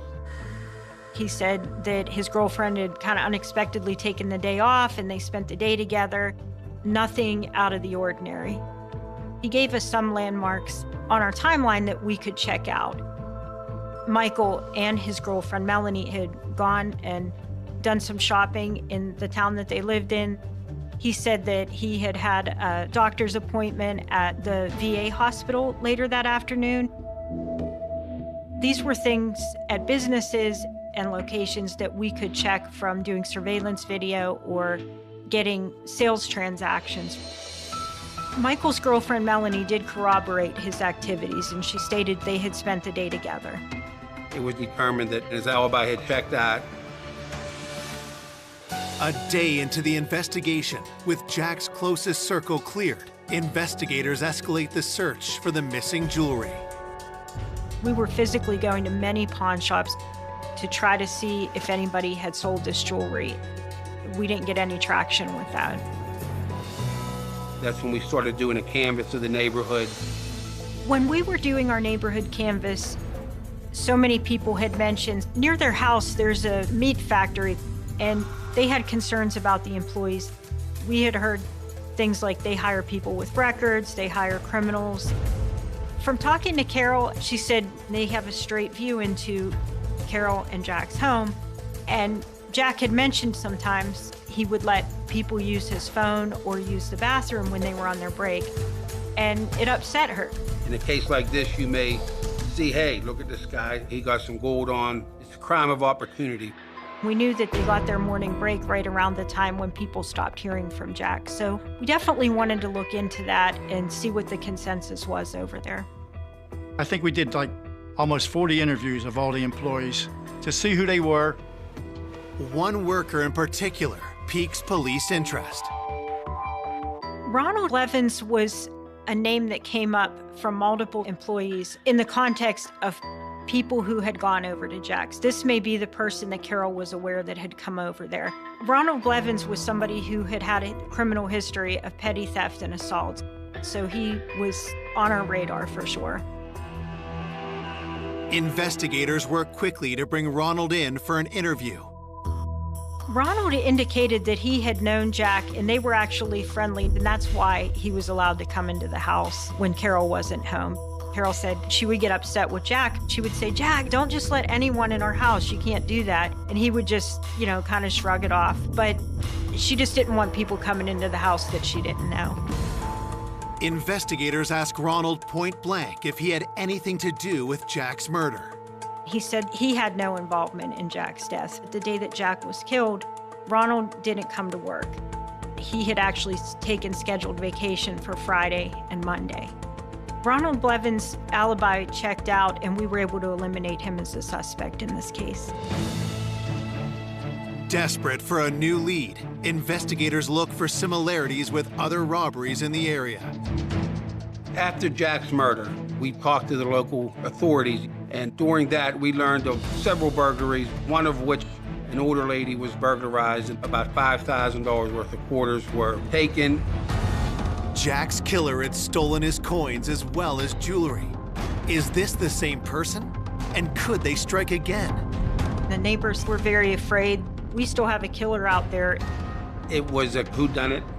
Once something like this happened, you think that anything's possible now.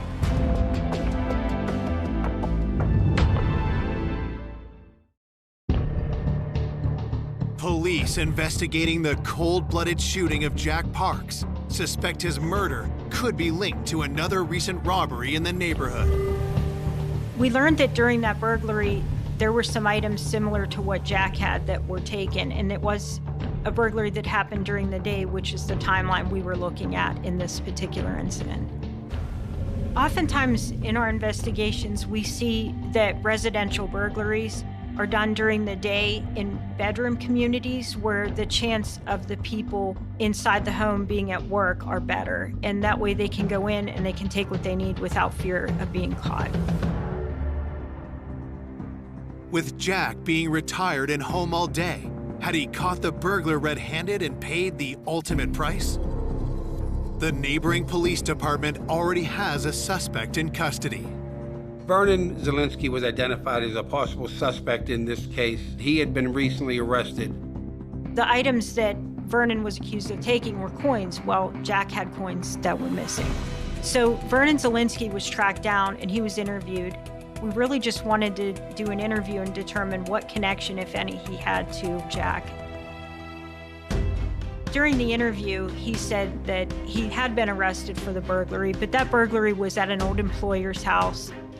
He denied knowing Jack, and he said that the day that this happened, he was actually at work. We confirmed that through his new employer, that he was working that day, during the time frame that this would have occurred.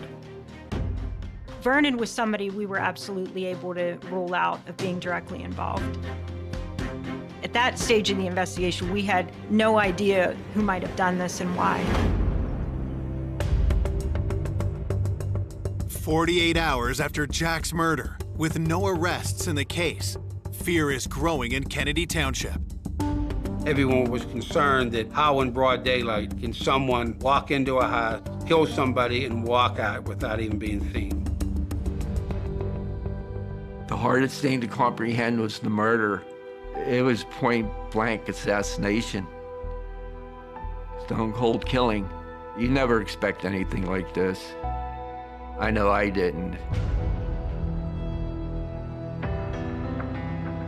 Waiting for an arrest, you're still in that daze of trying to process it all. He's not coming back. It's just too unbelievable. Is this gonna be another murder unsolved? We had a lot of information to go on, and we were constantly moving the investigation forward. People were being eliminated, further suspects were being developed. 3 days after Jack was discovered dead, police get a major break. A local pawn shop in Sharpsburg, PA, which is another small little borough within Allegheny County, the owner had called the local police due to some suspicious activity. On the day of the incident, July 21st, he said a gentleman came in with a cachet of gold and was trying to sell it to him. What the employee found to be concerning was, first of all, the jewelry was manipulated. It was very distinguishable pieces, but they had been, it seemed to be hammered or just manipulated in a way that would make them hard for law enforcement to identify. It threw up a red flag to him, but also he seemed to think that this was a person who had sold him stolen jewelry in the past. So he didn't buy the jewelry, but he also had the foresight to know he wanted to see where this jewelry might have come from. He knew it was important to get a picture of it. So he took a photograph of the items that this person was trying to sell. He provided us with the photographs, and they were taken to Carol, who viewed them. She became very upset. She started crying, and she said, "That's our jewelry." It felt like we were closing in. Based upon the photograph of the jewelry, we were able to get that out to the local department. They could share it with the pawn shop owners in town if anyone comes in with this. Investigators hope they can identify the seller. The pawn shop owner was able to give a good description of the person who brought the jewelry in. A younger white male, black hair, and thin build. That description was provided to the local police chief in Sharpsburg, and he thought that fit the description of the white male from that area. It gave us a very good lead in this case. A photo array was put together to include 8 individual photographs, and they were shown to the shop owner. We have a set of instructions that we give them, and we say, the person that we're looking for may or may not be in here, but if you see the person, indicate it on the lineup. So once he reviewed the photo array, he did identify who that person was. It was a huge break. It was exactly what we needed. Coming up, police find stunning evidence pointing to Jack's killer. In the video, we knew exactly who it was. This was a shock to everyone. You never thought that would happen. It would be that person. But making an arrest wouldn't be easy. She provided alibis for him and just denials. Until investigators find proof no one can deny. Those records don't lie.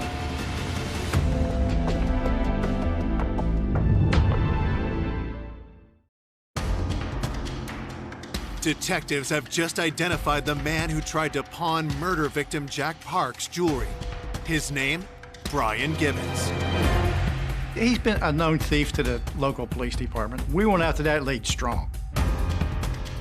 We were feeling pretty confident that Mr. Gibbons may be our man, or at least know who our man was. We were very excited and very motivated to go find him.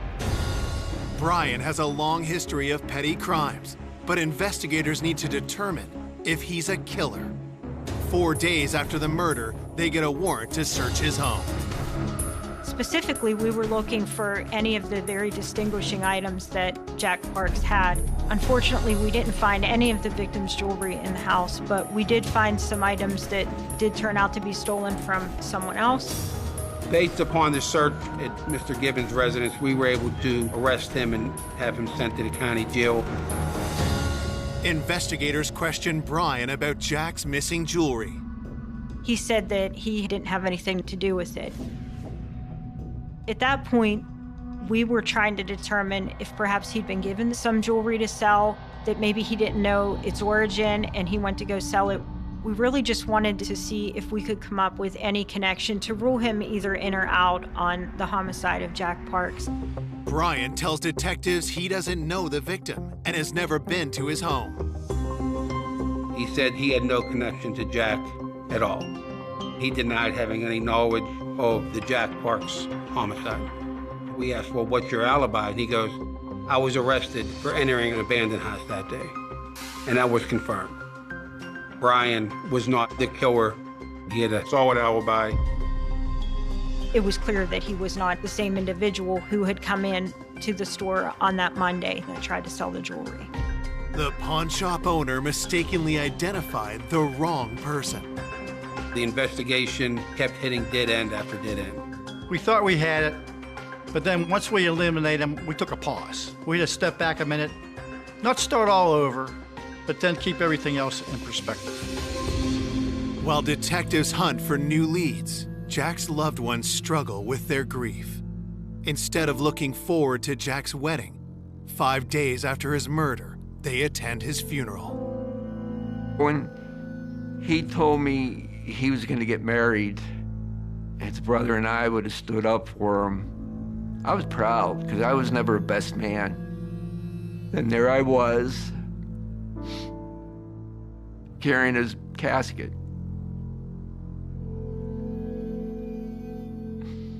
God, to have something like that happen in such a quick time, it's devastating to everybody. You feel the hurt, but it really doesn't sink in until the funeral's all over. And then the shock is over. It's reality. He's gone.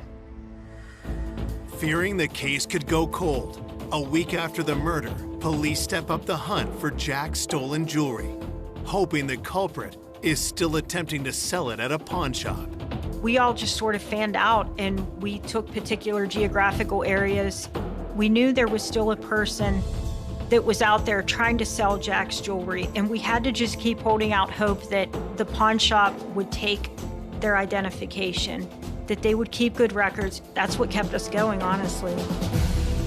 There is a detective in the city of Pittsburgh who is a pawn shop records analyst, and I reached out to her and I told her what items that we had missing, and on August 4th I heard back from her, and she told me that she had found the jewelry where it had been sold. Investigators race to the pawn shop. We had to go take a physical look at it, see who, if anybody, was on camera. Some store policies, all they have to do is take an individual's driver's license number. They don't even have to make a photocopy of it. So we were trying to remain optimistic that somehow we would get an image of the actual person who tried to sell that jewelry. It could have been anyone at that point. The pawn shop has surveillance video, and what detectives see on tape is jaw-dropping. It was, oh my God. We knew exactly who it was. In the video, it was Michael Apaya, which was Carol's nephew that Jack raised like one of his own. This was a shock to everyone. When we first had dealings with Michael, early on in the investigation, he did provide an alibi about businesses he was at, doctor's appointments. Michael had his girlfriend Melanie saying that he was with her during the time that Jack would have or could have been killed. So it was kind of going back, trying to retrace what he had initially told us. We still had to do a little bit more digging. We had to work on if we were missing something. Early on, when we talked to Michael, he had given detectives his phone number. I wanted to get his phone records. While investigators wait for those records, they call Michael back in. We are going to interview him and see what he has to say now that we have him on tape pawning his uncle's jewelry. We decided that it would probably be ideal to bring Michael and his girlfriend Melanie in at the same time, being that she was the person who was providing an alibi for him, and chip away at that and see where the truth lied. We took them both back to our office and they were interviewed in separate rooms. Michael, in his interview, was initially very adamant that he had nothing to do with this. He denied involvement with the murder, involvement with the jewelry, and he just would not deviate from that. Melanie stands by her story too. She provided alibis for him and just denials.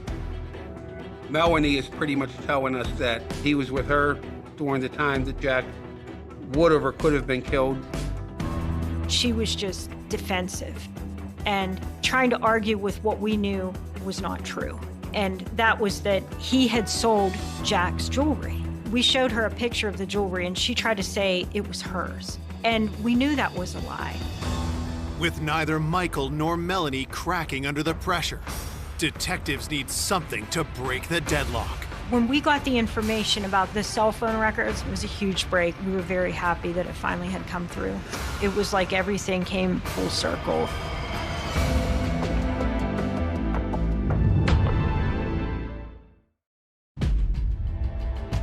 Two weeks after Jack Parks was shot to death in his own home, investigators get the break in the case they needed: incriminating cell phone GPS data. When I got Michael's phone records, I started to see where generally he spent most of his time, which was consistent with his home. He told us he was in Sharpsburg, 20 minutes away from Jack's house, on the day of the incident. Parts of his alibi checked out, cell phone data-wise, but there was an anomaly where about 11:45, his cell phone pinged over in the area of Jack and Carol's house. To me, the significance of 11:45 was it is in this time where Carol can't reach Jack. It would be impossible to be in Sharpsburg and your phone ping off a tower in Kennedy Township. The amount of distance between the two, it wouldn't be possible. He was not at home. He was over near his uncle's house. So 11:45, Michael's phone being over there was an aha moment. Those records don't lie. Detectives want to see how Michael will react when confronted with his own cell phone records. It was like he had just got smacked in the head with a baseball bat.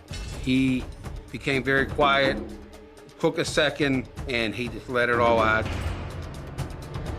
I was suffering from PTSD, and the morning of July 21st, I asked Mel to take a ride with me. She just drove down with me, and I parked her car. I told her to wait. She never got out of the car. She had no clue where we were going.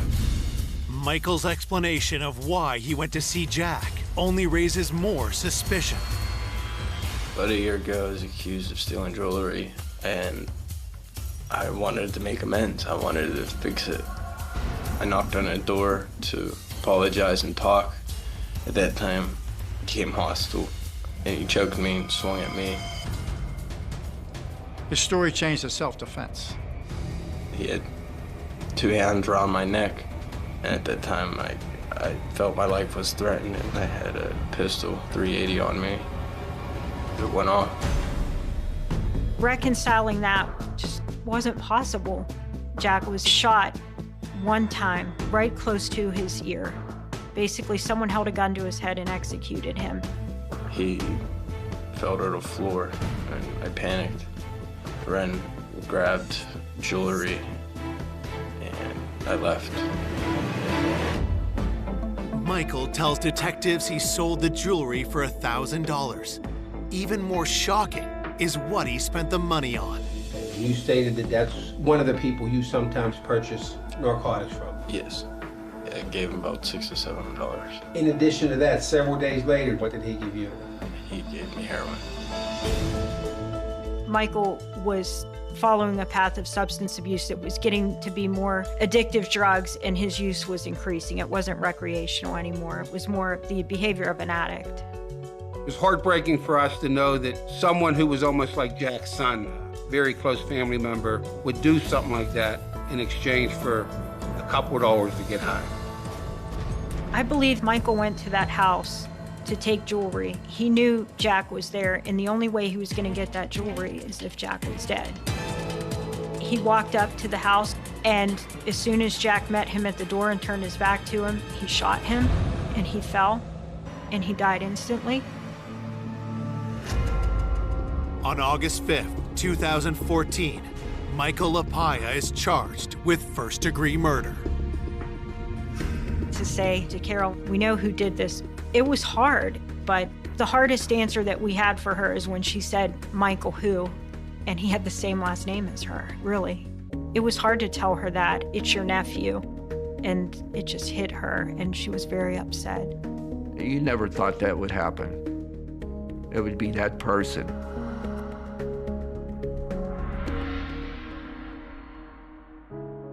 It's still to this day so hard to believe that somebody that they loved, Michael, could have done something like this.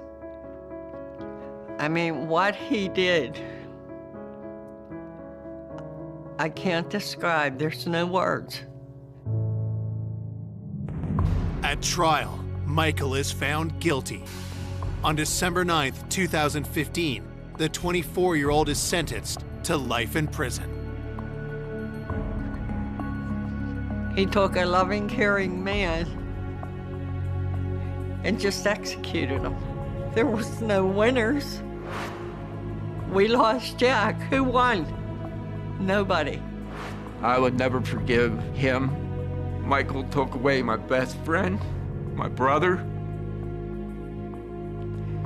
He took away a lot. from me. To this day, I still hate the guy. Jack will never be forgotten. In the beginning, it's hard talking about a loved one without really breaking down crying. But you continue to talk about him. You keep their memory alive. And that's how he stays with us. Every day, he's here in my mind, my heart, and my dreams. I see his face, always smiling. I know he's flying with the angels.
The sweet smell of science.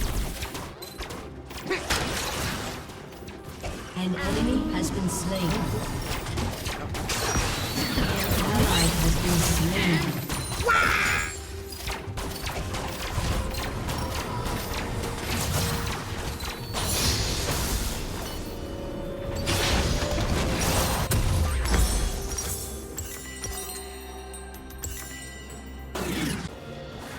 Did I leave the tridiminium ovulator on?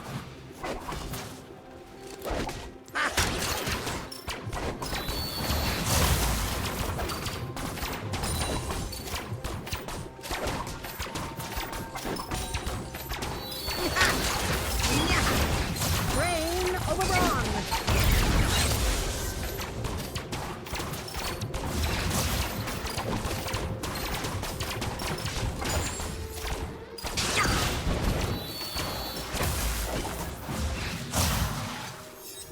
Yes, hurry. I have important work to get back to. Slower than the diagram.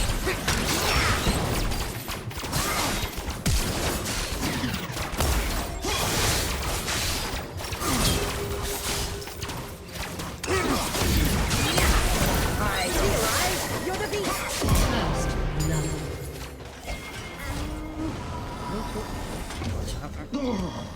Come on.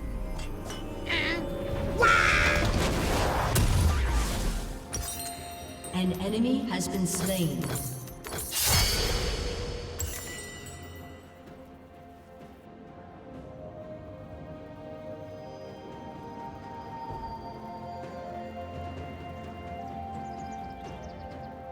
How befuddling.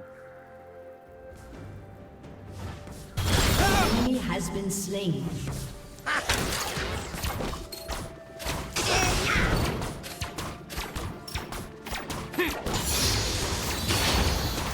Eureka! It's smaller than the diagram.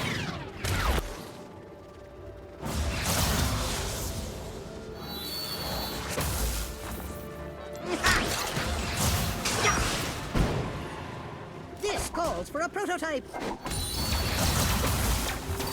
An ally has been slain.